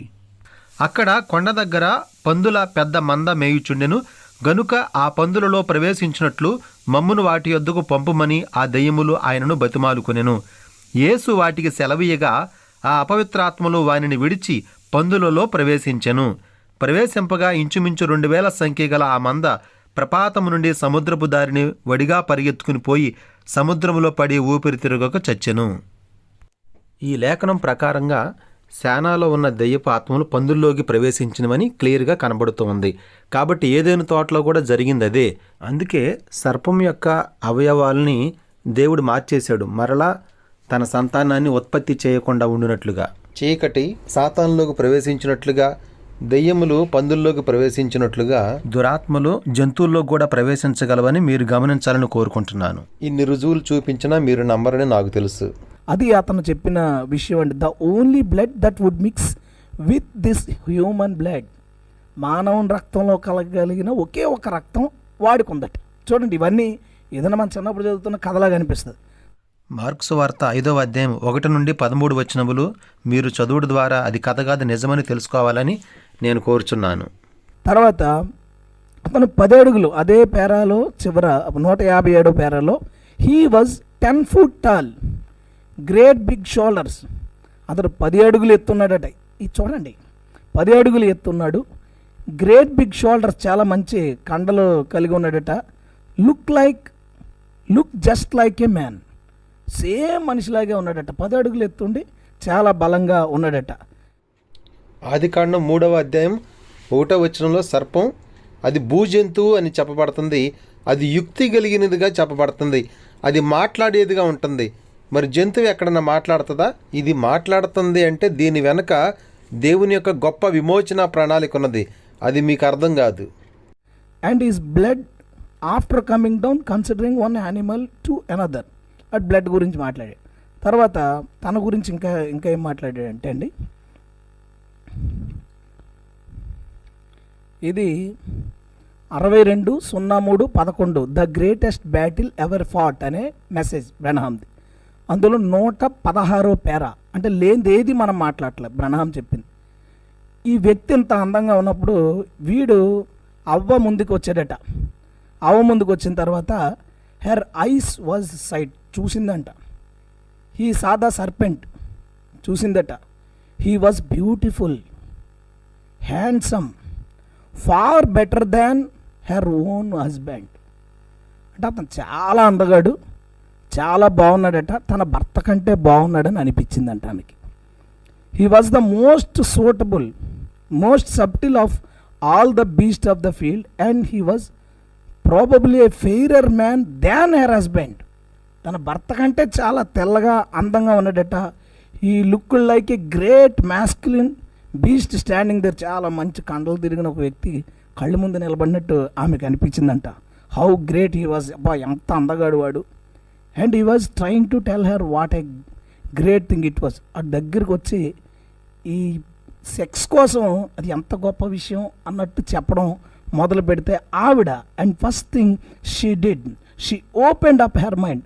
తన మనసు వాడి వైపు తిరిగిందంట. వాడు టెంప్ట్ చేశాడనమాట అవ్వని. అలా టెంప్ట్ అయిపోతుందా అవ్వ అంటే దానికి మళ్ళా ఒక పాయింట్ చెప్పాడు. ఏంటంటే ఇది చర్చెస్ బుక్లోదండి. She was able to be seduced. ఆమె శోధించబడ్డానికి, అంటే ఇలాంటి పాపపు ప్రేరణలకు లోబడిపోవడానికి అనుకూలమైన వ్యక్తి అట. లోబడుటకు అనుకూలమైన వ్యక్తి అని బ్రహ్నం గారు మాత్రమే కాదు, మీ వీకేఆర్ కూడా భర్తకు తెలియకుండా భార్య ఏ పనైనా చెయ్యొచ్చా అని స్త్రీలను అవమానించే విధంగా టైటిల్ పెట్టి ఏం చెప్తున్నాడో వినండి. లేడీస్ని ఎప్పుడైతే కాస్త మచ్చిక చేసుకుంటామో వారి నుండి అనుమతులు వచ్చేస్తూ ఉంటాయి. దుష్టుడు దానిని అవకాశంగా తీసుకుంటాడు. తీసుకుని ఏం చేస్తాడు తెలుసా? చేయరాని కార్యములు చేయడానికి అతడు ఆమెను పురుకొల్పుతూ ఉంటాడు. ఈ ప్రపంచానికి కష్టాలు తెచ్చిపెట్టారు. వారి నిమిత్తము భూమి శపించబడింది, వారి నిమిత్తము శ్రమ అనుభవించవలసిన పరిస్థితి వచ్చింది, వారి నిమిత్తము ఈ రోజు మనుషులందరూ మరణానికి లోనయ్యే పరిస్థితి వచ్చింది. ఎవరు చేసిన తప్పు వల్ల? ఒక మహిళ చేసిన తప్పు వల్ల, అది కూడా భర్తకు తెలియకుండా భార్య చేసిన తప్పు వలన కుటుంబంలో కష్టాలు ఏం చేశారు? కొని తెచ్చుకున్నారు దేవుని బిడ్డలు. వారు అనారోగ్యంగా ఉంటే భర్తకు తెలియకుండా ఏదో ఒకటి చేయడమో ఇలాంటివి చేస్తూ ఉంటారు దేవుని బిడ్డలారా. నేను ముఖ్యంగా చెప్పేది ఏంటంటే, భార్యాభర్తల మధ్యలోనికి మరొకరు ఎవరన్నా వచ్చినప్పుడు, భార్యాభర్తల మధ్యలోనికి మరొకరు ఎవరైనా వచ్చినప్పుడు తెలిసిన వారైనా ముందు ఎవరికి దగ్గర అవుతారో తెలుసా? ఇంట్లో అక్క అంటారు, దగ్గరికి ముందుకు వచ్చి అక్క బావగారు ఉన్నారా అంటాడు, వరుసలు కలిపేస్తారు. ముందు ఇంట్లో ఉన్న మహిళలకు దగ్గర అవుతారండి. అక్క, అన్నయ్య, వదిన. లేడీస్ ఎక్కువ ఆ పిలుపుకి పడిపోతారు. అక్క అనగానే, లేకపోతే చెల్లి అనగానే, వదిన అనగానే ఆ పిలుపుకి దగ్గరైపోతారు, అట్రాక్ట్ అయిపోతూ ఉంటారు. ఆ పిలుపుకి దగ్గరైపోతారు, అట్రాక్ట్ అయిపోతూ ఉంటారు. ఎక్కువ మాటలు కూడా ఎవరితో ఎక్కువ ఆ పిలుపుకి పడిపోతారు. అక్క అనగానే, లేకపోతే చెల్లి అనగానే, వదిన అనగానే ఆ పిలుపుకి దగ్గరైపోతారు, అట్రాక్ట్ అయిపోతూ ఉంటారు. ఎక్కువ మాటలు కూడా ఎవరితో కలుపుతారు ఇంట్లో? భర్త కంటే భార్యతోటే, భార్య తరపు కుటుంబీకులు కానీ, లేదా తెలిసిన వారు కానీ, స్నేహితులు పిల్లలు కానీ, స్నేహితులు కానీ ఎవరైనా సరే ఇంట్లో లేడీస్ తోటి ఎక్కువ మాటలు కలుపుతూ ఉంటారు. భర్త పనికి వెళ్ళిపోతాడు, చుట్టుపక్కల ఎక్కువ ఎవరు కనెక్ట్ అవుతూ ఉంటారు? దగ్గర వాళ్ళు, ఇంటి పక్క వాళ్ళు, స్నేహితులు, లేదా భర్త పనికి వెళ్ళిపోగానే ఎక్కువగా మహిళకు కనెక్ట్ అవుతూ ఉంటారు. ఇంట్లో స్త్రీకి కనెక్ట్ అవుతారు. స్త్రీ మనసు ఎలాంటిదో తెలుసండి? ఇట్టే కరిగిపోతుంది. స్త్రీ మనసు ఎలాంటిదంట? ఇట్టే కరిగిపోతారంట. అదే మాట బ్రెనహం గారు చెప్తేనే తప్పు, వికేఆర్ గారు చెప్తేనే right. No other female in creation can be immoral. ఏ జీవి, ఆడ పంది కావచ్చు, ఆడ కుక్క కావచ్చు, ఎవరు అలా ఉండరట. బట్ ద పీటర్ గారు, ఇక్కడ ప్రవక్త గారు విలియం బ్రెనహం గారు మాట్లాడిన మాటలను మీరు వక్రీకరిస్తున్నారు. ఎందుకంటే ప్రవక్త యొక్క ఉద్దేశం ఏమై ఉందంటే, కుక్కలు కానివ్వండి, పందులు కానివ్వండి, గేదెలు కానివ్వండి, భూమి మీద ప్రతి జంతువు కూడా వాటి కాలాల్లోనే ఎదవుతూ ఉంటాయి. అవి ప్రతిసారి మరి తరచుగా ఎదవవు, కానీ వాటి యొక్క ఋతువులు అవి ఎదవుతూ ఉంటాయి. కానీ మానవ జాతికి వచ్చేటప్పటికి దేవుడు ఋతువులను, సీజన్లను పెట్టలేదు. ఆ సంగతి అంతా కూడా ఇంగిత జ్ఞానం కలిగిన ఎవరికైనా తెలుసు. మీరు బ్రెనహాంని తప్పు పట్టాలని వక్రీకరించి మీరు తప్పుగా చూపిస్తున్నారు దాన్ని. Human female may be touched at almost any time. ఏంటండి మాట? మగ ఆడ అంటే మనుషులలో ఆడ వ్యక్తి మాత్రమే ఎనీ టైం సెడ్యూస్ అయిపోవడానికి రెడీగా ఉంటుంది. భర్తను దగ్గరకు రానివ్వకుండా ఒకవేళ ఏ సోదరి అయినా మొండికేసింది అనుకుందాం కాసేపు, దేవుని పేరుతో ప్రభు బలను ఆచరించాలనుక నేను పవిత్రంగా ఉండాలి, మీరు నా దగ్గరకు రాకండి, మీ రూమ్లో మీరు పడుకోండి, నా రూమ్లో నేను పడుకుంటాను అని ఒకవేళ ఏ సోదరి అయినా అన్నదనుకోండి, ఆ కుటుంబంలో కలతలు రావా? ఆ భర్త ఊరుకుంటాడా? భార్య ధర్మము, భర్త ధర్మము ఒకరినొకరు ఇష్టపూర్వకంగానే ఎడబాయాలి అని దేవుడు చెబితే, కేవలం ప్రభు బల కోసం భర్తను దూరంగా పెట్టి అదేదో పాపకార్యంలాగా భార్యాభర్తలు కలిస్తే పాపము, అలా కలిసిన ఆ సమయంలో ప్రభు బల తీసుకోకూడదు అనే ఒక భావాన్ని సమాజానికి, క్రైస్తవులకు చెప్పడం వలన ఎందరో అన్య సోదరిమణులు తమ భర్తలతో ఇబ్బందులు పడుతున్నారన్న సంగతి సేవకులారా మీరు గమనిస్తున్నారా? ఒక్కసారి ఆలోచించండి. ఇలాంటి ఎందరో సోదరిమణులు నలిగిపోతున్నారేమో ఒక్కసారి ఆలోచించండి. భార్యాభర్తల కలయిక పాపం కాదు. దేవుడు భార్యాభర్తలిద్దరిని, స్త్రీ పురుషులిద్దరిని జత చేసి ఒక్కటిగా చేసి వారిద్దరిని ఏకమవమని ఆశీర్వదించాడు. అంటే భార్యాభర్తల కలయిక పాపమే కాదు, అది ఆశీర్వాదం. దయచేసి నన్ను అపార్థం చేసుకోవద్దు. ఇవన్నీ బహిరంగంగా నేను మాట్లాడకూడదేమో కానీ అవసరాన్ని బట్టి ఒక సేవకునిగా మాట్లాడవలసి వస్తుంది. కాబట్టి భార్యాభర్తల దాంపత్య జీవితం అనేది పాపం కాదు, అది దేవుని యొక్క ఆశీర్వాదం. కాబట్టి ఈ సమస్య దేవుడు అసలు లేవనెత్తనే లేదు. ఈ సమస్యను దేవుడు లేవనెత్తకపోయినా పీటర్ గారు లేవనెత్తారు. కానీ మీరు చక్కటి వివరణతో దీనికి జవాబునిచ్చారు. స్త్రీకి అది దేవుడు పెట్టిన ధర్మం అని చాలా చక్కగా వివరించారు. థ్యాంక్స్. ఎంత వరస్ట్గా ఒక స్త్రీ, మరి అలా కూతురు ఆడదే, వాళ్ళ భార్య ఆడదే, అలాంటి మాట బ్రెనహాం భార్య ఆడదే, కూతురు ఆడదే అని పెద్ద నీతిమంతుల్లాగా మాట్లాడుతున్నావు కదా. ఇది వరకు స్త్రీల గురించి నువ్వు ఏ రీతిగా మాట్లాడావో ఒకసారి జ్ఞాపకం చేసుకో. నిజం చెప్తే తిట్లు వస్తాయి. చాటింగ్ ఎవరితో చేస్తున్నావమ్మా అంటే, అమ్మ బాయ్ ఫ్రెండ్తో చేస్తున్నానని చెప్పింది అనుకో, ఎలా ఉంటుంది? సహోదరుల గురించి సంఘంలో మీరు ఇలా మాట్లాడొచ్చా? అది పద్ధతేనా? ఇలా ఆడవాళ్ళు ఎక్కువ మగోళ్ళకి తెలియకుండా అప్పులు చేస్తుంటారు. మంచిగా చేస్తారు కానీ అన్నీ మంచి జరగవు. ఆ డబ్బులు లెక్కలో ఏదో తేడా వచ్చినప్పుడు ఎందుకు వచ్చిందని మరి తెలియకుండా చీటీ కట్టాలి, తెలియకుండా అప్పు కట్టాలి. మరి మీకు డబ్బులు ఎక్కడి నుంచి వస్తాయి? మా జేబుల నుంచే కొట్టేయాలి. నీ దృష్టిలో సహోదరులందరూ తమ భర్తల జేబుల్లో డబ్బులు కొట్టేసేవాళ్ళ కనపడుతున్నారా? నిన్ను చాలా అందంగా చేశాడమ్మా, నిన్ను చాలా అందంగా చేశాడమ్మా. గడ్డి పువ్వునే అంత అందంగా తయారు చేస్తే నిన్ను ఇంకెంత అందంగా తయారు చేశాడు అనుకుంటున్నావు? ఎంత బాగా అలంకరించాడో, కళ్ళతో, ముక్కుతో, నీ జుట్టుతో చక్కని రూపాన్ని ఇచ్చాడు దేవుడు నీకు. ఎంత అందంగా చేశాడు, ఆయనకి నచ్చినట్లు చేశాడు. ఎన్ని సంవత్సరాలు పాడైపోయినాయండి, ఎన్ని నెలల్లో గొడవలండి, భర్తలు కొట్టి తిట్టి నానా బాధలు పెడతాడు నీ కూతురు, నీ కొడుకుని. పీటర్ గారు, స్త్రీలను ఇలా వర్ణించుట మీకు తగునా? ఒక అతన్ని ప్రవక్త అని మనం ఎందుకు అంటలేదో చెప్తున్నాం. పీటర్ గారు, మీరు కనుక మోషే కాలంలో ఉంటే లోతు కుమార్తెలు లోతుతో చేసిన పనిని గూర్చి మీరు తెలుసుకున్న తర్వాత మోషే గారిని నిందించి ఉండేవారు. మోషే, నీకు భార్య లేదా, పిల్లలు లేరా, నువ్వు ఇలాంటి కార్యాలు రాసావేంటి? ఆడపిల్లల గురించి అలాంటి కార్యాలు రాస్తావా? స్త్రీ జాతి అంటే నీకు గౌరవం లేదా? నువ్వు ప్రవక్తవే కాదు అనేవాడివి.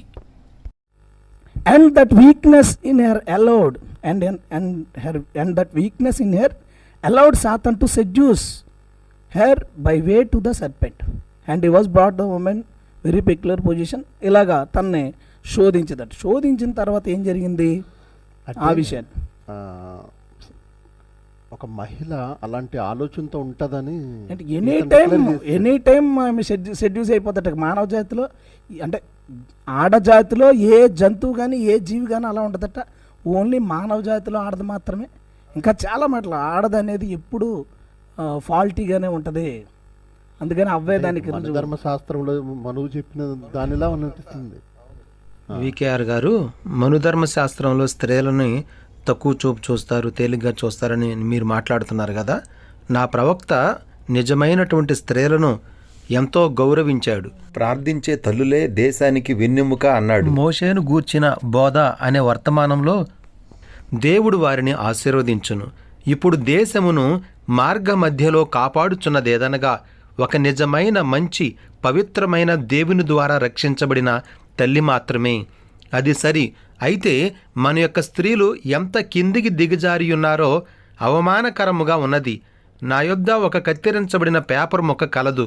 2వ ప్రపంచ యుద్ధమునకు పెదప దానిని నేను కత్తిరించి ఉన్నాను. అదిట్లు చెప్పుచున్నది, 6 నెలలు వారి భర్తలు విదేశములకు పోయిన పెదప 5గురిలో 4 సైనికుల భార్యలు వారికి విడాకులు ఇచ్చివేసి ఇంకొకరిని వివాహము చేసుకొని ఉన్నారు. అమెరికన్ స్త్రీల యొక్క నీతి ఎక్కడికి పోయి ఉన్నది? మరి వారి భార్యలు వారు విదేశముల నుండి తిరిగి వచ్చే వరకు కూడా కాచుకొనలేకున్నారు. ఆ విధముగా చేయు ఆ వ్యక్తులు పవిత్రమైన వేరైన తల్లి అని పిలువబడుటకు కూడా అర్హులు కాదు. అది అట్లు కాదు. కావున నేనెల్లప్పుడూ స్త్రీ ద్వేషి అని పిలువబడుచున్నాను. అయితే నేను అట్లు కాదు. ఒక స్త్రీ అద్భుతమైన ఒక కార్యముగా ఉన్నది. ప్రత్యేకముగా ఒక తల్లి అయితే వారు వారి యొక్క స్థానములో ఉండవలయును. నా ప్రవక్త మరొక వర్తమానంలో అన్నాడు, ఈ రోజున ఈ లోకం ఈ రీతిగా నిలిచి ఉన్నదంటే దానికి కారణం ప్రార్థించే తల్లులు ఉండుటను బట్టే అని స్త్రీలను ఎంతో గౌరవంగా మాట్లాడాడు. ప్రవక్త బోధించిన వర్తమానాలు మీరు చదివినట్లయితే స్త్రీలను ఎంత గౌరవంగా మాట్లాడాడో మీకే అర్థమవుతుంది. శాస్త్రులు, పరిసయ్యులు యేసు ప్రభువులోని మంచితనమంతా, మంచి బోధంతా, ఆయన చూపే ప్రేమ, ఆయన చేసే కార్యాలను వదిలిపెట్టేసి ఆయనకు వ్యతిరేకమైన కార్యాలు, ఆయనలో తప్పులు పట్టుకోవటానికి చూసినట్టుగా మీరు ఇప్పుడున్నారు.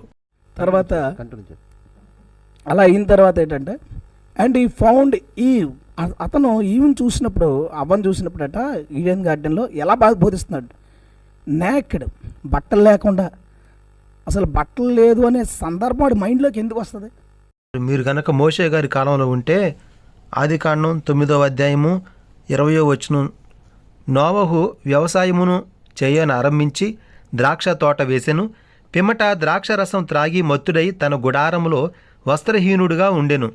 అప్పుడు కనానుగు తండ్రి అయిన హాము తన తండ్రి వస్త్రహీనుడై ఉండుట చూచి బయటనున్న తన 2 సహోదరులకు ఆ సంగతి తెలిపెను. అప్పుడు షేమును యాపేతును వస్త్రం ఒకటి తీసుకుని తమ ఇద్దరి భుజముల మీద వేసుకుని వెనుకకు నడిచి వెళ్ళి తమ తండ్రి దిశమలను కప్పిరి. వారి ముఖములు వెనక తట్టు ఉండుట వలన తమ తండ్రి దిశమలను చూడలేదు అని రాయబడి ఉందండి. మీరు కానీ మోషే గారి కాలంలో ఉంటే, మోషే గారు అసలు ఆది కాండంలో మీరు పుట్టలేదు కదా, నిర్గమకాండంలో మీరు పుట్టారు కదా, ఆది కాండం రాసేటప్పుడు అసలు మరి నోవహు వస్త్రహీనుడిగా ఉన్నాడనేటువంటి ఆలోచన మీకు ఎందుకు వచ్చింది? అది ఎందుకని మీకు అట్లా రాయాలనిపించింది? మీకు మైండ్ ఉందా? అసలు మీరు ప్రవక్తేనా అని ఉండేవాళ్ళు మీరు. నేక్కడ్ అనే థాట్ ఎందుకు వస్తుంది? ఈడు నేక్కడే కదా, సృష్టిలో అందరూ నేక్కడే కదా. నేక్కడనే అసలు ఎలాగా మనుషుల్ని బ్రహ్మము దాని వైపు తిప్పుతున్నాడో చూడండి. అంటే సీన్ చూసినట్టుగా నేక్కడ్.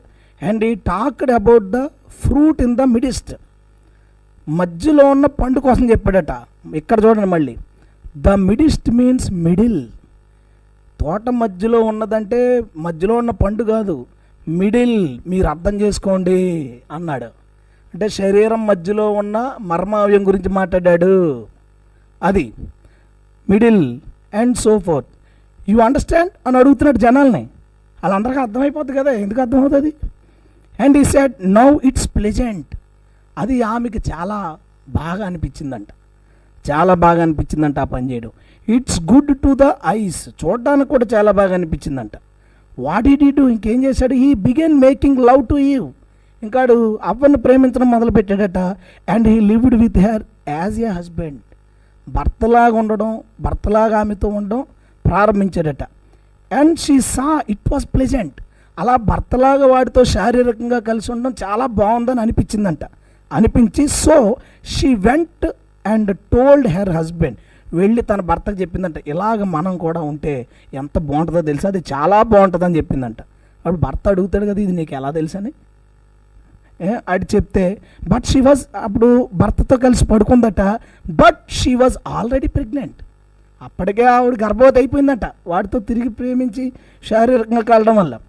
By Satan, but she was already pregnant by Satan. And she brought forth her first son whose name was Cain the son of Satan. ఇలాగో ఆమె శోధించబడి పాపం చేసి తనతో బిడ్డను కన్నదట. కన్న తర్వాత ఒక మాట చెప్పాడండి దేవుడితో, నువ్వెందుకు ఇలా చేసావు అని అడిగితే, ద సర్పెంట్ బిగిల్డ్ మీ. ఇది కేజేబీ వెర్షన్లో ఉంటుందండి. Do you know what the Bigil means? Bigil అనే మాటకు అర్థం ఏంటో తెలుసా అని అడిగాడు. Means defiled. మనం ఏ డిక్షనరీ చూసినా డిఫైల్డ్ అనే మాట బిగిల్కి ఉండదు. ఏ డిక్షనరీనా డిఫైల్డ్ అంటే అర్థం ఏంటంటే, ఒక తెలియని అమాయకురాల్ని ఒక వ్యక్తి మోసగించి ఆమె శీలాన్ని దోసుకుంటే ఆమె డిఫైల్డ్, షీ వాజ్ డిఫైల్డ్ అంటారు. బిగిల్డ్ అంటే మోసపోట, డిసీవ్. ఎక్కడ ఏ డిక్షనరీ ఇవ్వని మీనింగ్ బ్రహ్మం ఇచ్చాడు మీరు చూసుకోవచ్చు. ఏ డిక్షనరీలో మీరు బిగిల్డ్ అని మీనింగ్ కొట్టండి, డిసీవ్ అనో లేదా మోసం ఇవే వస్తాయి తప్ప డిఫైల్డ్ అనే మీనింగ్ ఉండదు. ఏమన్నా బైబిల్లో పదాలకు డిక్షనరీలో పదాలకు మీరు ముడిపెట్టొద్దు. అలాగైనట్లయితే బాప్తిస్మిచ్చి యోహాను, ఇదిగో గొడ్డలి చెట్లు వేరున పెట్టబడి ఉన్నది, ఫలించని ప్రతి చెట్టు నరకబడి అగ్నిలో వేయబడిన అంటే అడవిలోకి వెళ్ళి ఏ చెట్టుకైతే ఫలాలు లేవో ఆ చెట్లు నరుగుతాడనా? మానవుల్ని ఆత్మ ఫలాలు ఫలించమని అంటున్నాడా? మరి చెట్లు అంటే ఇక్కడ మానవుడు అని అర్థం కదా. డిక్షనరీలు నువ్వు చెట్లు అని కొడితే ట్రీస్ లేదా అలాగా వృక్షాలు అని అర్థం వస్తుంది అనమాట. ట్రీస్ అంటే చెట్లు, వృక్షాలు అని అర్థం వస్తుంది. మరి బైబిల్ భాషలో చెట్లు అంటే ఏంటి? మనుషులని అర్థం వస్తుంది. మరి ప్రభువుని యేసుక్రీస్తు వారు ఏమన్నారు? నేను గొర్రెలకు మంచి కాపరిని అన్నాడు. ఆయన ఎప్పుడన్నా గొర్రెలు కాశాడా? గొర్రెలు అంటే ఎవరు? మరి మనుషులు అయి ఉన్నారు, మెన్స్ అయి ఉన్నారు, పీపుల్ అయి ఉన్నారు. మరి పీపుల్ అని డిక్షనరీలో కొడితే గొర్రెలని వస్తుందా? ఏమొస్తుంది? బైబిల్లో భాషకి డిక్షనరీలో భాషకి మీరు ముడిపెట్టొద్దు. ఆయా సందర్భాలను బట్టి బైబిల్లో పదాలకు అర్థాలు మారుతూ ఉంటాయి, అది గమనించండి. ఆదికాండం 3వ అధ్యాయము 15వ వచనంలో సర్పంతో నీ సంతానమునకు అని క్లియర్గా ప్రభువు మాట్లాడుతుంటే అది అబద్ధం అన్నట్టుగా మీరు ఎందుకు ఇంత ప్రయత్నాలు చేస్తున్నారు? మీరు అక్షరం ఉన్న చోట ఆత్మను, ఆత్మ ఉన్న చోట అక్షరాన్ని తీసుకుంటున్నారు. మీకు మాకు అక్కడే తేడా వస్తుంది. Do you know what beguile means? Defiled. Devil never her an apple, the serpent has beguiled me. నాకు పండిచ్చాడని చెప్పలేదు, నన్ను మోసగించాడని చెప్పింది. మోసగించడం అంటే అర్థం ఏంటంటే శీలం తీసుకుపోవడం అని. అయితే ఈ బిగిల్డ్ అని ఉన్న చోట నాషా అనే హీబ్రూ పదాన్ని వాడారండి. ఈ నాషా అనే హీబ్రూ పదాన్ని 15 చోట్ల బైబిల్లో వాడారు. అందులో మన అందరికీ తెలిసిన ఒకటి చెప్తాను. హిజ్కియాకి లెటర్ వస్తుంది కదా, శత్రువులు లెటర్ రాసి మీరు హిజ్కియా చేత మోసపోకండి అనే చోట కూడా నాషా ఉంటుంది. అంటే అర్థం ఏంటి? బ్రహ్నాం చెప్పిన దాని ప్రకారం నాశ అనే మాట మోసపోవుటను గూర్చి 15 సార్లు రాయబడి ఉంది. అదంతా ఒకటే అర్థాన్ని ఇస్తుంది అన్నట్లుగా మీరు మాట్లాడారు కదా. నేను ఇప్పుడు ఒక లేఖనం చూపిస్తాను, దాని అర్థం మీరే చెప్పండి. 1 కొరింథీ 6వ అధ్యాయం 16-17 వచనాలు. వేశ్యతో కలుసుకున్నవాడు దానితో ఏకదేహమై ఉన్నాడని మీరెరుగురా? వారిద్దరూ ఏక శరీరమై ఉందురని మోషే చెప్పుచున్నాడు గదా. అటువలే ప్రభువుతో కలుసుకున్నవాడు ఆయనతో ఏకాత్మ అయి ఉన్నాడు. ఈ వచనంలో పాత నిబంధనలో మోషే గారు మాట్లాడిన కలుసుకునుట, అలాగే కొరింథీ పత్రికలో పౌలు గారు మాట్లాడిన కలుసుకునుట ఒకటే అర్థాన్ని ఇస్తుందా, వేరువేరు అర్థాలను ఇస్తుందా? ఇక్కడ మీ యొక్క భాషలో చెప్పండి పీటర్ గారు. ఒకవేళ మీరు కనుక ఈ రెండు ఒకటే అర్థాలు ఇస్తుందంటే నేను కూడా హిజ్కియా మోసపోవటం గురించి, అవ్వ మోసపోవటం గురించి ఒకటే అర్థంగా తీసుకుంటాను. అసలు ఎంత వరస్ట్గా ఉంది చూడండి. నువ్వెంత వరస్ట్గా మాట్లాడుతున్నావు కాబట్టి నేను ఈ వీడియో చేయాల్సి వస్తుంది. నువ్వే వరస్ట్గా మాట్లాడుతున్నావు, ఆ సంగతి నీకు తెలియట్లా. ఇంకా దీనికి కంటిన్యూగా దీనికి సంబంధించి మాట్లాడుతూ ఆ తోట మధ్యలో ఉన్నది అసలు చెట్టు కాదు, అది అసలు చెట్టు కోసం చెప్పలేదు, అది పండు కాదు, అది సర్పమే. ఆ సర్పం అనేవాడు యొక్క పర్సనాలిటీ ఇలా ఉంటుంది. దీనికి అవ్వ లోబడి వ్యభిచారం చేసి గర్భవతి అయిన తర్వాత ఆదాముకి ఆ విషయం చెప్తే ఆదాము మళ్ళీ దీని కంటిన్యూషన్లో ఇంకో చోట ఏం చెప్పాడు? ఆదాముకు మళ్ళీ ఆదాముతో కలిసినప్పుడు గర్భవతి అయిన ఆమె మళ్ళీ గర్భవతి అయిందట. గర్భవతి అయి అప్పుడు కవల పిల్లలో కడుపులో ముందేమో కయ్యను పుట్టేశాడు, తర్వాత హేబేలు పుట్టేశాడు. ఇన్ని కథలు ఎందుకు అల్లాలి? కథలు అల్లుతుంది మీరు. ఇంత స్పష్టంగా ఆదికాండం 4వ అధ్యాయంలో రాయబడితే కథలని మాట్లాడతారేంటి? ఆదికాండం 4వ అధ్యాయము 1-2 వచనాలు. ఆదాము తన భార్య అయిన హవ్వను కూడినప్పుడు ఆమె గర్భవతి అయి కయ్యూనుని కని, యెహోవా దయ వలన నేనొక మనుషుని సంపాదించుకొన్నానెను. తరువాత ఆమె అతని తమ్ముడగు హేబేలును కనెను. ఇక్కడ ఒకే డెలివరీలో 2 పిల్లలను చూస్తున్నాం. ఇది కథ ఎలా అవుతుంది? ఇందులో దేనికి కనీసం అంటే కనీసం ఒక్క ఎవిడెన్స్ లేదు. ఎవిడెన్స్ ఇస్తున్నాం కానీ మీరు నమ్మరుగా.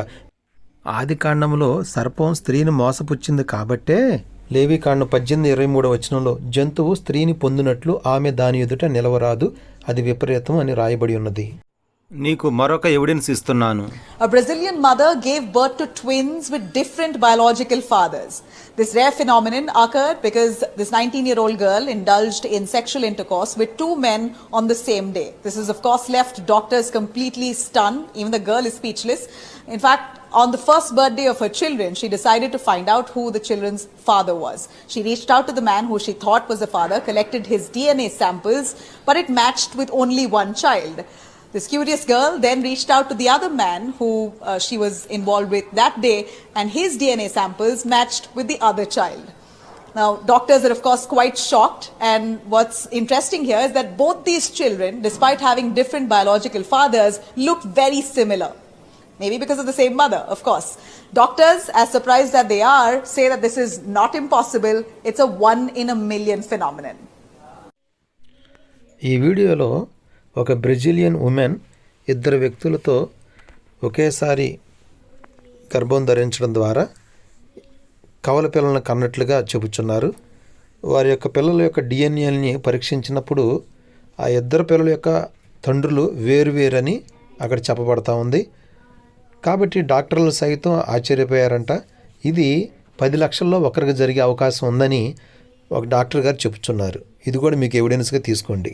వాక్యానికి నీవిచ్చే అర్థం కాకుండా అసలు నిజంగా వాక్యము ఏ అర్థంతో అక్కడ రాయబడింది అనేది గ్రహించు. దానికి ఎడిషనల్గా ఏం చెప్తాడు?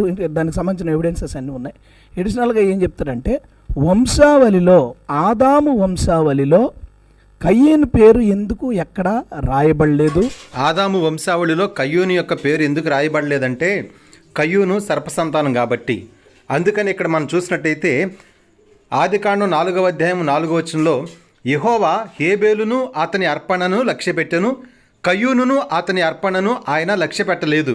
అదేంటండి, ఇద్దరు ఆరాధన చేశారు కదా, ఇద్దరిలో ఒకవేళ ఒకరి ఆరాధన నచ్చలేదనుకో, ఆ ఆరాధన నచ్చలేదయ్యా అనాల.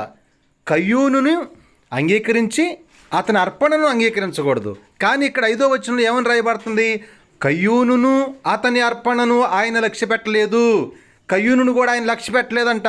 ఎందుకు లక్ష్య పెట్టలేదంటే అతడు సర్ప సంతానం కాబట్టి. ఇంత క్లియర్గా ఉంటే మీ కళ్ళు చూడలేదంటే సాతానుడు మీ కళ్ళకి గుడితనం కలగజేశాడని అర్థం. కయ్యూను యొక్క పుట్టుక గురించి ఇంకొంత వివరణ ఇస్తున్నాను చూడండి. ఆదికాండం 4వ అధ్యాయం 1వ వచనంలో అవ్వ గర్భం ధరించినప్పుడు 2 బిడ్డలను కన్నట్లుగా మనం చూస్తున్నాము. తర్వాత ఆదికాండం 4వ అధ్యాయం 25వ వచనంలో ఆదాము మరలా తన భార్యను కూడినప్పుడు షేతును కన్నట్లుగా మనం చూస్తున్నాం. అంటే 2 గర్భధారణల ద్వారా 3 బిడ్డలు జన్మించినట్టుగా చూస్తున్నాం. అంటే మొదటి డెలివరీలో 2 బిడ్డలు, 2వ డెలివరీలో 1 బిడ్డ. అయితే ఆదికాండం 5వ అధ్యాయము 3వ వచనం మనం చూసినట్టయితే ఆదాము 130 ఏండ్లు బ్రతికి తన పోలికగా తన స్వరూపమున కుమారుని కని అతనికి షేతు అని పేరు పెట్టెను. ఇక్కడ మీరు గమనించే విషయం ఏంటంటే ఆదాము తన పోలికగా తన స్వరూపమున కుమారుని కని అని ఎందుకు రాశాడు? ఎందుకు వాడాలి ఆ మాట, తన పోలిక తన స్వరూపం అని? ఎందుకంటే కయ్యూను ఆయన పోలిక కాదు, ఆయన స్వరూపం కాదు, ఆయన కుమారుడు కాదు. కాబట్టి షేతు ఆదాము కుమారుడు అని స్పష్టంగా చెప్పడం కోసమే ఇక్కడ ఈ లేఖను పరిశుద్ధాత్ముడు రాయించాడు. ఆ కారణాన్ని బట్టే జ్యేష్ఠత్వ హక్కు కయ్యూనుకు కాకుండా షేతుకి ఇవ్వబడింది. ఇది బైబిల్ యొక్క వివరణ. పీటర్ గారు, ఇప్పుడు మీ సొంత వివరణ ఇవ్వండి. ఇంకొక పెద్ద క్వశ్చన్ అడిగాడండి. ఏమనంటే నేను మీకు చదివి చెప్తాను. రైట్. కయీన్ కోసం మాట్లాడుతూ హీ కిల్డ్ హిస్ బ్రదర్, అతడు తన తమ్ముని చంపాడు. హీ వాజ్ ఏ మర్డరర్, అతను హంతకుడు. Could you call God A murder? ఏంటి సార్ ఇది లాజిక్? లాజిక్లు జిమ్మిక్కులు మీరు మాట్లాడుతున్నారు. నువ్వు దేవుణ్ణి మర్డరర్ అంటావా? ఎందుకని అడిగాడు? ఆదాము అంట దేవుడి నుంచి వచ్చాడు. ఆదాము నుంచి కనుక కయీన్ వస్తే, కయీన్ కనుక తన తమ్ముని చంపితే అది ఆదాము చేసినట్టే. ఆదాముని చేసిన దేవుడు మర్డరర్ అన్నట్టే అన్నాడు. ఆది నుంచి నరహంతకుడైన సాతానే ఈ పని చేశాడు. And it come through Satan who was a murderer. ఇప్పుడు దీంట్లోంచి ఒక చిన్న ప్రశ్న మనం వేసుకోవచ్చు. ఇప్పుడు సరే, కయీను హంతకుడు కాబట్టి హంతకుడికి పుట్టాడు అనుకుందాం. ఆ హంతకుడు ఎవడట? సాతాన్ అన్నాడు. బ్రెన్హాం గారు బైబిల్లోదే చెప్పారు, బైబిల్లో లేనిది చెప్పలేదు. లూకాసు వార్త 3వ అధ్యాయం 38వ వచనంలో చూస్తే ఆదాము దేవునికి కుమారుడు అనుంది. తర్వాత 1 యోహాను 3వ అధ్యాయం 12వ వచనం చూస్తే మనము కయ్యూని వంటి వారమై ఉండరాదు, వాడు దుష్టుని సంబంధి అయి తన సహోదరుని చంపెను. ఈ 2 లేఖనములు మనం చూసినప్పుడు లూకాసు వార్తలో ఆదాము దేవుని కుమారుడని, 1 యోహానులో కయ్యూను దుష్టుని సంబంధి అని చెప్పబడుతుంది. ఒక కుమారుడు తప్పు చేసినప్పుడు ఆ తప్పును తండ్రికి మనం ఆపాదించం. అది సామాన్యంగా మనం అందరం ఎరిగిన విషయమే. కానీ ఇక్కడ పరిశుద్ధాత్మ కయ్యూను దుష్టుని సంబంధి అని ఎందుకు అన్నాడంటే ఆ దుష్టుడు సాతానుడు కాబట్టే దుష్టుని సంబంధి అన్నాడు. అంతేగాని ఇక్కడ సాతాన్ని సృష్టించిన దేవునికి ముడిపెట్టకూడదు అని అన్నాడు. సాతాన్ అంతకుడైతే ఆడెవరి నుంచి వచ్చాడు? దేవుడి నుంచి కాదా? దేవుడి నుంచి వచ్చిన సాతాన్ మర్డర్ చేసినప్పుడు అయితే దేవుడు హంతకుడనా? సాతానుని చేసిన దేవుడు హంతకుడా అని అడుగుతున్నారు కదా. మీకేమన్నా కొంచెమన్నా బుర్రందా? అసలు ఆ విషయాన్ని దేవుడితో ఎలా ముడివేయగలుగుతున్నారు మీరు? సాతాను సర్పంలోకి ప్రవేశించి చేసిన తప్పుకి దేవునికి సంబంధం లేదు. అసలు అది ఏమైనా 1% అంటే 1% అన్న లాజిక్ ఉందండి అది? నేను చెప్తుంటే నమ్మేటట్లేవు కానీ వికేఆర్ గారితో నీకే చెప్పిస్తా ఉండు. వికేఆర్ గారు, పీటర్ గారు, కొంచెం మీరన్నా వచ్చి చెప్పండి. మనిషి విచక్షణ జ్ఞానం కోల్పోయి చెడు చేస్తున్నాడు. దేవునికి సంబంధం లేదండి. వికేఆర్ గారు ఏమంటున్నారంటే మనుషులు చేసిన తప్పులకి దేవునికి సంబంధం లేదు, పిల్లలు చేసిన తప్పులకి తండ్రికి సంబంధం లేదు అంటున్నారు.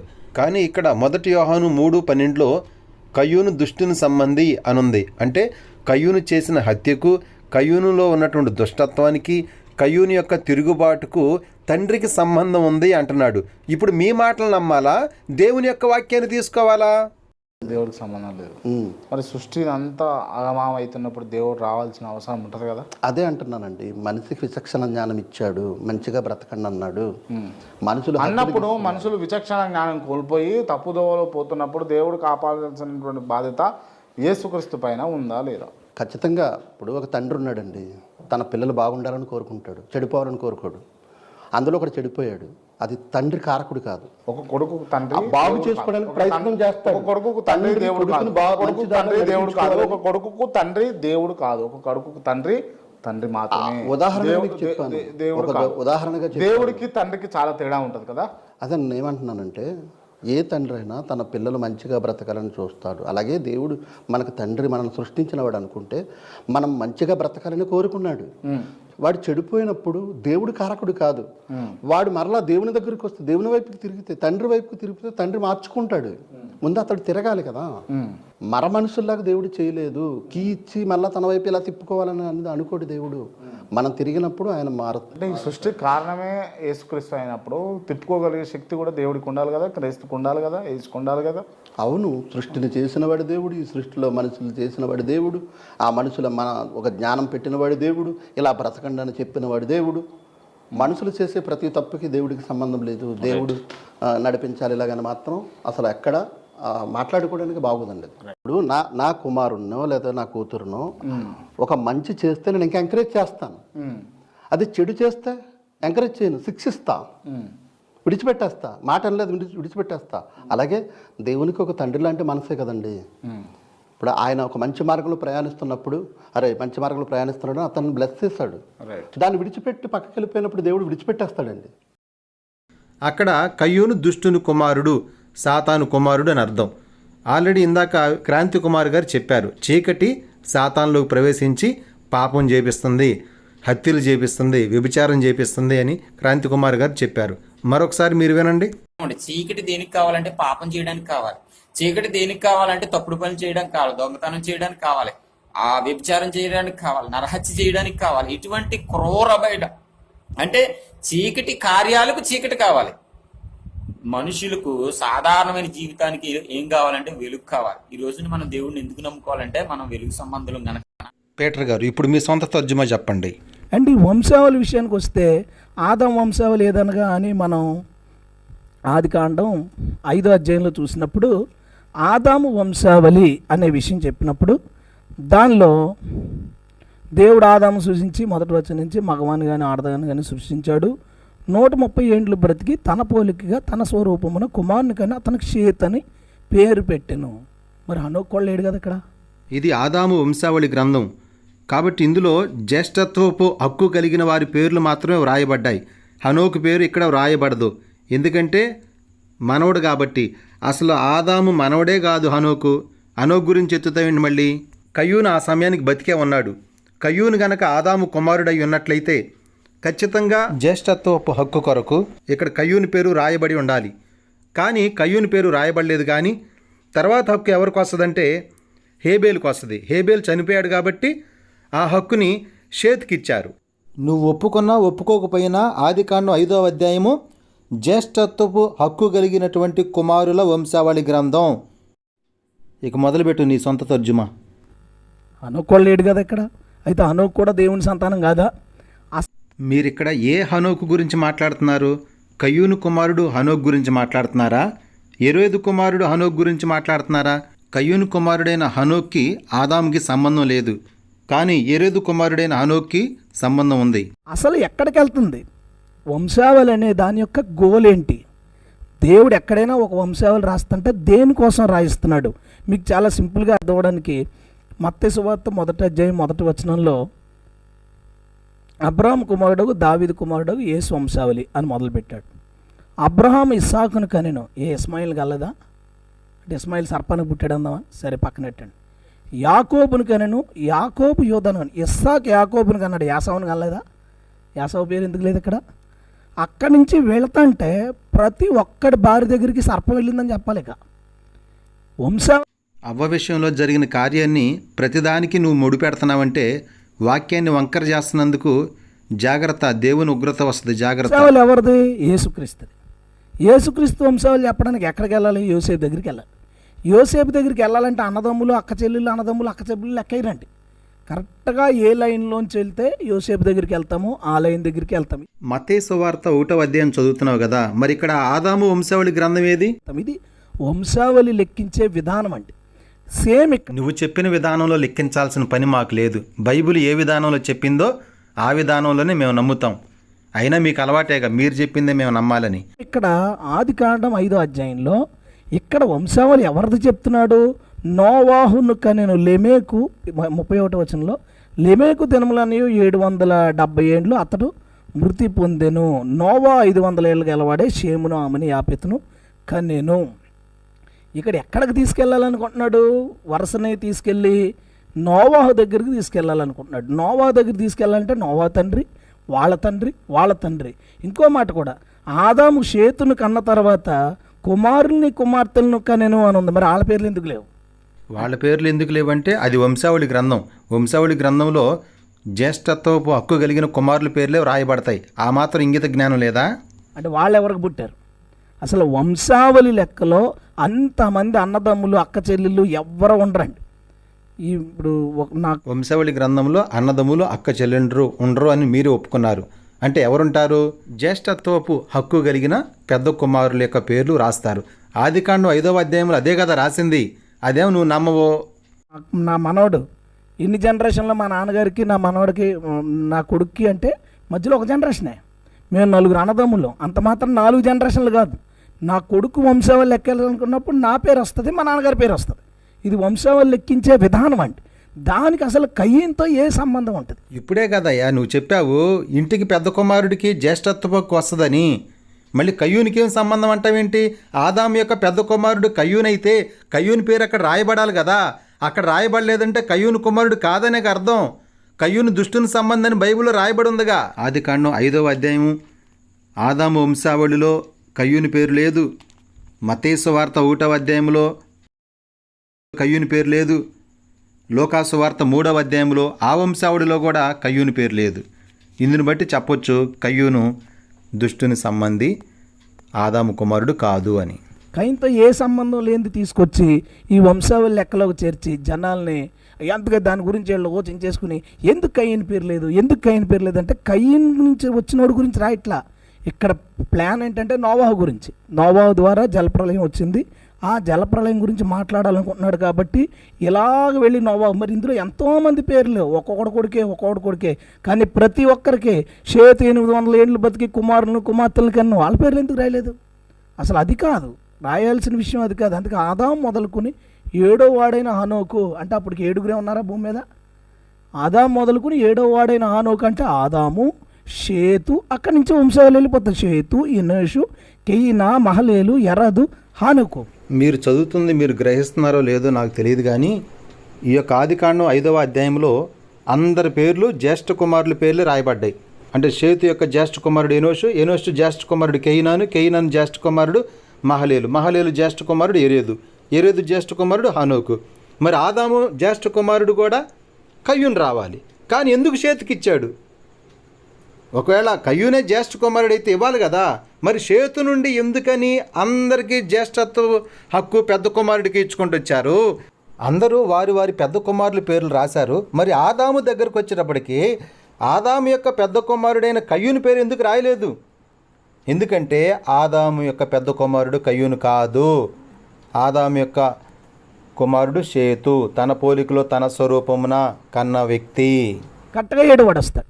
సో వంశావళి కౌంట్ చేసినప్పుడు అన్నదమ్ములు అక్క చెల్లెళ్ళు ఇవి ఎవరు రారు. ఎవరి గురించి మనం చెప్పాలనుకున్నాం? వాళ్ళ నాన్నగారు చిన్నోడా పెద్దోడా? వాళ్ళ ఇప్పుడు మీరు చదివిన 5వ అధ్యాయంలో చిన్నోళ్ళ పేర్లు రాయబడ్డాయా, పెద్దోళ్ళ పేర్లు రాయబడ్డాయా?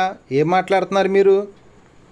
వాళ్ళ నాన్నగారు ఇది వంశావళి సార్. వంశావళి ఇది ఆధారం చేసుకుని చెప్పడం. తర్వాత ఇతను ఏం చెప్పాడంటే ఈ సర్పానికి అటు 10 అడుగులు మనిషి కాబట్టే నెఫీలీలు పుట్టారు అని మొదలుపెట్టాడు.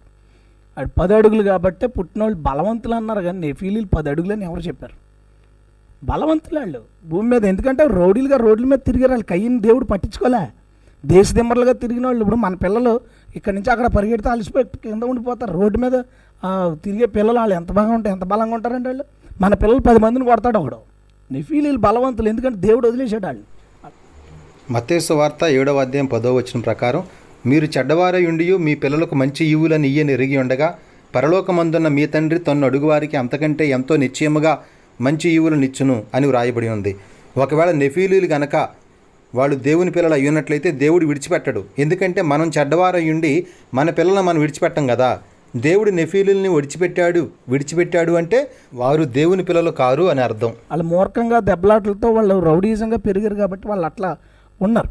అయితే ఏమన్నాడు, వీరు జలప్రలయం తర్వాత కూడా ఉన్నారనే మాటను తీసుకుని అక్కడ ఇంకొక దారుణమైన ఒక బోధ చేశాడండి. అది కూడా నేను మీకు చదివి వినిపిస్తాను. ఇతను ఇది సర్పెంట్ సీడ్ అనే ప్రసంగంలోనే ద సర్పెంట్ సీడ్ 58:09-28 చెప్పిన ప్రసంగమే 197, 198 పేరాలో 198 పేరాలో ఏమన్నాడంటే, how did the seed ever got over? The seed come over in the ark. ఆ సీడ్ ఎలాగా వెళ్ళిందంటే వాళ్ళలోకి వెళ్ళిందట. అది just like it in the beginning through the women their wives. ప్రారంభములో ఒక స్త్రీ నుంచి ఎలాగా వాడి సీడ్ వెళ్ళిందో, వాడి యొక్క సీమన్ వెళ్ళిందో, అలాగే వాడలో ఉన్న స్త్రీల ద్వారా they carried the seed of Satan through the ark just as Eve packed the seed of Satan to give birth to Cain through the women. అంటే అవ్వతోనే కాదు, మరి ఇంకా అదే అనుకోవాలి కదా సార్. నోవాహు కానీ జోక్ ఏంటంటే అప్పుడు పిల్లలు అప్పుడు ఏమంటాడంటే షేము హాము అయిపోతున్నా, హాము ఎందుకు చేపించబడ్డాడు అంటాడు. హాము చూడకుండా చూశాడు కాబట్టి చేపించబడ్డాడు. వీడేమంటాడు, సర్పెంట్ సీడ్ వల్ల అంటాడు. పుట్టేసిన వాళ్ళకి ఎలా పంపిస్తుంది సీడ్, అది చూడు. ఇప్పుడు వాళ్ళు 8 మంది ఉన్నారన్నారంటే హాము పుట్టేశాడు ఆల్రెడీ. పుట్టేసిన తర్వాత వాడగట్టారు. వాళ్ళకి వెళ్ళిన తర్వాత వీళ్ళ వైఫ్ల ద్వారా ఆ సీడ్ జర్నీ చేసి వీళ్ళకి వచ్చి అది స్ప్రెడ్ అయిందంట. ఇంక దీని అంతటినే అంటే వీటిలో దేనికి కూడా ఏమాత్రం ఎవిడెన్సెస్ లేవు కాబట్టి వాళ్ళు కూర్చోలేదు. ప్రభు అయిన యేసుక్రీస్తు నామంలో బాప్తిసం గురించి డైరెక్ట్గా లేఖనాలుంటేనే నమ్మలేదు. ఇంక ఇదేం నమ్ముతారు మీరని వెళ్ళిపోయారు. మీరు ఇక్కడ చిన్న లాజిక్ మిస్ అయ్యారు. అదేంటంటే అసలు దేవుడు జలప్రళయాన్ని ఎందుకు తీసుకొచ్చాడు? భూమి మీద పాపం పెరిగిపోవటం వల్లే కదా. కాబట్టి దేవుడు సర్వలోకాన్ని నాశనం చేసేసాడు. కాబట్టి నోవహు కుటుంబం అంతా పరిశుద్ధంగా ఉన్నట్లయితే అంతా పరిశుద్ధంగానే ఉండాలి కదా. మరి జలప్రళయం తర్వాత కూడా నోవహు యొక్క వంశావళి నుండి మరలా పాపం ఎందుకు పెరిగింది? అక్కడ కూడా కల్తీ జరిగింది కాబట్టే. ఆ మాత్రం లాజిక్ తెలియదా మీకు? వాళ్ళు ఎందుకు వెళ్ళిపోయారంటే ఇవే చదివి మనం ఏం మాట్లాడగలదు, చదివి దీని గురించి మాట్లాడండి అంటే వాళ్ళు ఏం మాట్లాడతారు?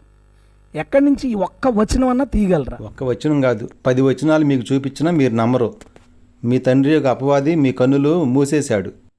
మీరు వినుట మట్టుకు విందురు కానీ గ్రహింపరు, చూచుట మట్టుకు చూతురు కానీ ఎంత మాత్రమును తెలుసుకున్నారు అని యెషయా చెప్పిన ప్రవచనం మీ విషయమై నెరవేర్చున్నది. ఇప్పుడు అసలు ఎంత దారుణంగా తన తల్లి అంటే మనందరి తల్లి, వాళ్ళ తల్లి అయినా అవ్వ కోసం అలా మాట్లాడడం అనేది అమానుషం, అజ్ఞానం, ఇంగిత జ్ఞానం ఉన్నవాళ్ళు ఎవరో మాట్లాడరు అనేది నా అభిప్రాయం. యోహాను సువార్త 3వ అధ్యాయం 3వ వచనంలో ప్రభువైన యేసుక్రీస్తు వారు నికోదేముతో, ఒకడు క్రొత్తగా జన్మించితేనే గాని అతడు దేవుని రాజ్యమును చూడలేడని నీతో నిశ్చయముగా చెప్పుచున్నాను అన్నాడు. అంటే మరలా ఎందుకు తిరిగి జన్మించమంటున్నాడు? మన మొదటి జన్మ తప్పుగా జరిగింది కాబట్టి మరలా మీరు తిరిగి జన్మించండి అని మాట్లాడుతున్నారు. చాలా బాధ అనిపించేది కూడా అదే. ఇంకా పెద్ద బాధ అనుభవించడానికి సిద్ధంగా ఉండండి. ఎందుకంటే రేపు తీర్పు దినాన ప్రభువైన యేసుక్రీస్తు వారు విలియం బ్రెన్హామ్ నా ప్రవక్త అని, అతను బోధించిన వర్తమానం నిజమైన సత్యమని చెప్పటం మీరు వింటారు. అప్పుడు ఇంకా బాగా బాధపడతారు. ఎవరైనా మన తల్లి గురించి మీ అమ్మగారు గొడవల మారి అంటేనే మనం చెయ్యెత్తుతాం, గొడవల మారి అయినా సరే ఊరుకోం, అమ్మని అన్నాం మన మాట. అలాంటిది నీ తల్లి ఇలాగ ఆడుతూ ఒక అందగాడు భర్త కంటే బాగున్నాడని, తెల్లగా ఉన్నాడు, కండలు తిరిగి ఉన్నాడని ఆడుతూ పడుకుని గర్భవతి అయ్యి ఇలా కన్నది అంటే అది ఎంత పెద్ద తప్పు. తన తల్లి గురించి ఒకడు అలా చెప్పుకుంటున్నాడంటే తన తల్లి వ్యభిచారంటే వ్యభిచారికి పుట్టిన పిల్లోడిని ఏమంటారు ఇంగ్లీష్లో? అది మేమని చెప్పుకుంటున్నట్టే కదా వాళ్ళు. ఇప్పుడు మనం ఒప్పుకోవట్లేదు, సో మనం అది కాదు. వ్యభిచారికి వాళ్ళు పుట్టామని వాళ్ళే డిక్లేర్ చేసుకున్నారు. బ్రెన్హామ్ డిక్లేర్ చేశాడు, మేము వ్యభిచారికి పుట్టాము, మా తల్లి వ్యభిచారని. సో మీరు దావీదు కంటే నీతిమంతులా? దావీదు సహితం కీర్తనల గ్రంథం 51వ అధ్యాయంలో నేను పాపములో పుట్టినవాడను, పాపములోనే నా తల్లి నన్ను గర్భమున ధరించెను అని చెప్పుచున్నాడు. మరి ఎవరైనా తన తల్లి గురించి అలా చెప్పుకుంటారా? నేను పాపంలో పుట్టాను, నా తల్లి నన్ను పాపంలోనే గర్భం ధరించిందని చెప్పుకుంటారు ఎవరైనా? బుద్ధిహీనపు మాటలు మాట్లాడ మాకు. సో వ్యభిచారికి పుట్టిన పిల్లల్ని ఏమంటుంది సొసైటీ? డిక్షనరీ ఏమంటుంది. సో సింపుల్గా మనం ఏమనొచ్చు అంటే, ఒకవేళ ఈ డాక్టరే కనుక నిజమైంది మీరు అనుకుంటే మీరందరూ కూడా అదే యావత్ బ్రహ్మమైట్లు అందరూ కూడా వ్యభిచారికి పుట్టిన సంతానమే అవుతారు. ఎందుకంటే మన అందరి తల్లి కూడా అవ్వే కాబట్టి. ప్రభువు ఒక విమోచన ప్రణాళిక కలిగి ఉన్నారు కాబట్టి ఏదైనా తోటలో ఆ రీతిగా వారి యొక్క విచక్షణ జ్ఞానానికి వదిలేశారు. పాపం ప్రవేశించాలి, ఆయన స్వరక్తాన్నిచ్చి మరలా ప్రజలను విడిపించాలి, స్వస్థపరచాలి. విమోచకుడిగా, రక్షకుడిగా పాపంతో నశించిపోయిన తన ప్రజలను రక్షించటమే దేవుని యొక్క నిజమైన ప్రణాళిక అయి ఉన్నది. సో ఇది దీనికి సంబంధించిన విషయం అండి. దీని విషయంలో మీ అందరి అభిప్రాయాలు చెప్పండి, నేను కూడా దాంతోపాటు మాట్లాడడానికి. చివరిగా కొన్ని విషయాలు చెప్పి నేను ముగించాలనుకుంటున్నాను. స్త్రీ గర్భం అనేది ఒక భూమి లాంటిది. ఈ యొక్క భూమిలో మనం ఏ విత్తనం అయితే విత్తుతామో అదే పంటనిస్తుంది. మంచి విత్తనాలు భూమిలో విత్తితే మంచి పంట వస్తుంది, గురుగులు విత్తితే గురుగులు వస్తాయి. కాబట్టి భూమి యొక్క స్వభావం ఏంటంటే విత్తిన విత్తనాన్ని మొలిపించటమే పని. ఇప్పుడు అదే రీతిగా స్త్రీ యొక్క గర్భం కూడా ఒక భూమి లాంటిది. ఆదాము విత్తనం విత్తినా మంచి పంట వస్తుంది, సాతానుడి విత్తనం విత్తితే చెడ్డ పంట వస్తుంది. కాబట్టి మీరు అది గ్రహించాలా. ఎందుకు మరి ఆమె అవ్వ యెహోవా దయ వలన నేను ఒక కుమారుని పొందుకున్నాను అని అందంటే, వేసి కూడా బిడ్డను కన్నప్పుడు దేవుడి దయ వల్లనే నేను పొందుకున్నానంటది. కాబట్టి క్రమమైన సంబంధం ద్వారా బిడ్డల కన్నా, అక్రమమైన సంబంధం ద్వారా బిడ్డల కన్నా సరే, అది దేవుడు ఇవ్వకపోతే ఈ భూమి మీద ఎవరు పుట్టజాలరు. దేవుని దయ లేకుండా ఏ బిడ్డ ఈ భూమి మీద పుట్టజాలడు. కాబట్టి అవ్వ యెహోవా దయ వలన నేను బిడ్డను పొందుకున్నాను అంది. అది మర్మం. అవ్వ జీవము గల ప్రతివానికి తల్లి అని వ్రాయబడి ఉన్నది, కానీ అవ్వకనే ప్రతి బిడ్డకు తండ్రి ఆదామే అని రాయబడలేదు. ఈరోజు ఈ బోధను, ఈ ప్రవక్తను విమర్శించడం ద్వారా మీరు కూడా మీ పితరుల పరిమాణాన్ని పూర్తి చేస్తున్నారు. సామెతలు 30:20లో జారిని యొక్క చర్యయును అట్టిదే, అది తిని నోరు తుడుచుకుని నేను ఏ దోషమును ఎరుగనను. ఇక్కడ పండు తినటం గురించి మాట్లాడుతున్నారా, లేకపోతే జారిని అంటే జారత్వం గురించి అక్కడ మాట్లాడుతున్నారా మీరు గమనించగలరు. ఒకవేళ పండు తినడం ద్వారా పాపం వస్తే అందరికీ పండ్లే పంచాలి, లేదా నోటిని శిక్షించాలి. గర్భాన్ని ఎందుకు ఆయన గర్భవేదన అధికం చేశాడు? అయితే అన్ని సందర్భాలలో తినుట అంటే జారత్వం అని మనం ఆపాదించకూడదు. ఒక్కొక్క లేఖనం దగ్గర ఒక్కొక్క అర్థం వస్తుంది. దానిని బట్టి మనం ఆ వాక్యాన్ని అర్థం చేసుకోవాలి. రెండో ప్రశ్న, సర్పంతో నీ సంతానం అని ఎందుకు ప్రభు అన్నాడు? మూడో ప్రశ్న, ఆదికాండం 5వ అధ్యాయంలో కయ్యూను బతికున్నా సరే జ్యేష్ఠత్వపు హక్కు కయ్యూనికి ఎందుకు ఇవ్వలేదు? నాలుగవ ప్రశ్న, అదే ఆదికాండం 5వ అధ్యాయంలో షేతును గూర్చి తన పోలికలో తన స్వరూపున కుమారుని కని అతనికి షేతు అని పేరు పెట్టబడెను అన్నది. కయ్యూను తన పోలిక తన స్వరూపం కాదు కాబట్టే అక్కడ ఆ విధంగా రాయబడింది. 5వ ప్రశ్న, ఒకవేళ కయ్యూనే గనక ఆదాము కుమారుడై ఉంటే కయ్యూనికి ఆ హంతకుని లక్షణాలు ఎక్కడి నుండి వచ్చినాయి? నేను నా తమ్మునికి కావలివాడినా అని దేవుడిని వ్యతిరేకించే ఆ గుణ లక్షణాలు, ఆ సాతాను లక్షణాలు ఎక్కడి నుండి వచ్చినవి? అవి ఆదాము నుండి వచ్చినవా? కానీ ఆదాము దేవుని కుమారుడు అని దేవుని యొక్క వాక్యం సెలవిస్తుంది. 6వ ప్రశ్న, ఒకవేళ కయ్యూను ఆదాము కుమారుడై ఉన్నట్లయితే దేవుడు కయ్యూనును అతని అర్పణను లక్ష్య పెట్టలేదు అని ఎందుకు రాశాడు అక్కడ? జన్మలో పాపం జరగకపోతే ఎందుకని ప్రభువైన యేసుక్రీస్తు వారు మరలా మీరు తిరిగి జన్మించిందే పరలోక రాజ్యం చేరడు అని ఎందుకన్నాడు? తల్లిదండ్రుల ద్వారా బిడ్డలు పుట్టడం అది దేవుని యొక్క అనుమతితో కూడిన చిత్తం కాబట్టే, అది దేవుని యొక్క పరిపూర్ణ చిత్తం కాదు కాబట్టే ప్రభువైన యేసుక్రీస్తు వారు ఆ రీతిగా రాకుండా స్త్రీ సంతానంగా ఆయన భూమి మీదకి వచ్చాడు. సత్యం మీ దగ్గరికి తేబడినప్పుడు మీరు నమ్మలేదు కాబట్టి 1 తెస్సలోనికీ పత్రిక 2వ అధ్యాయం 11వ వచనంలో, ఇందుచేత సత్యమును నమ్మక దుర్నీతి యందు అభిలాష గల వారందరూ శిక్షావిధి పొందుటకై అబద్ధమును నమ్మునట్లు మోసము చేయు శక్తిని దేవుడు వారికి పంపుచున్నాడు. బ్రెన్హామ్ను విమర్శించే వారందరిలో ఈ లేఖనం నెరవేర్చున్నది. కాబట్టి శిక్షావిధికి రెడీ అవ్వండి. తీర్పు దినాన మీరు తెలుసుకుంటారు ఏది నిజమో. శాస్త్రులు పరిసయ్యుల్లో ఇదే ఆత్మ ఉంది కాబట్టి యేసు ప్రభు ఎన్ని లేఖనాలు చూపించినా తృణీకరించారు. మీలో కూడా అదే ఆత్మ ఉంది కాబట్టి ఎన్ని లేఖనాలు చూపించినా మీరు తృణీకరిస్తారు. ప్రభు మీ కన్నులు తెరుచునుగాక. ఆమేన్. Thank you.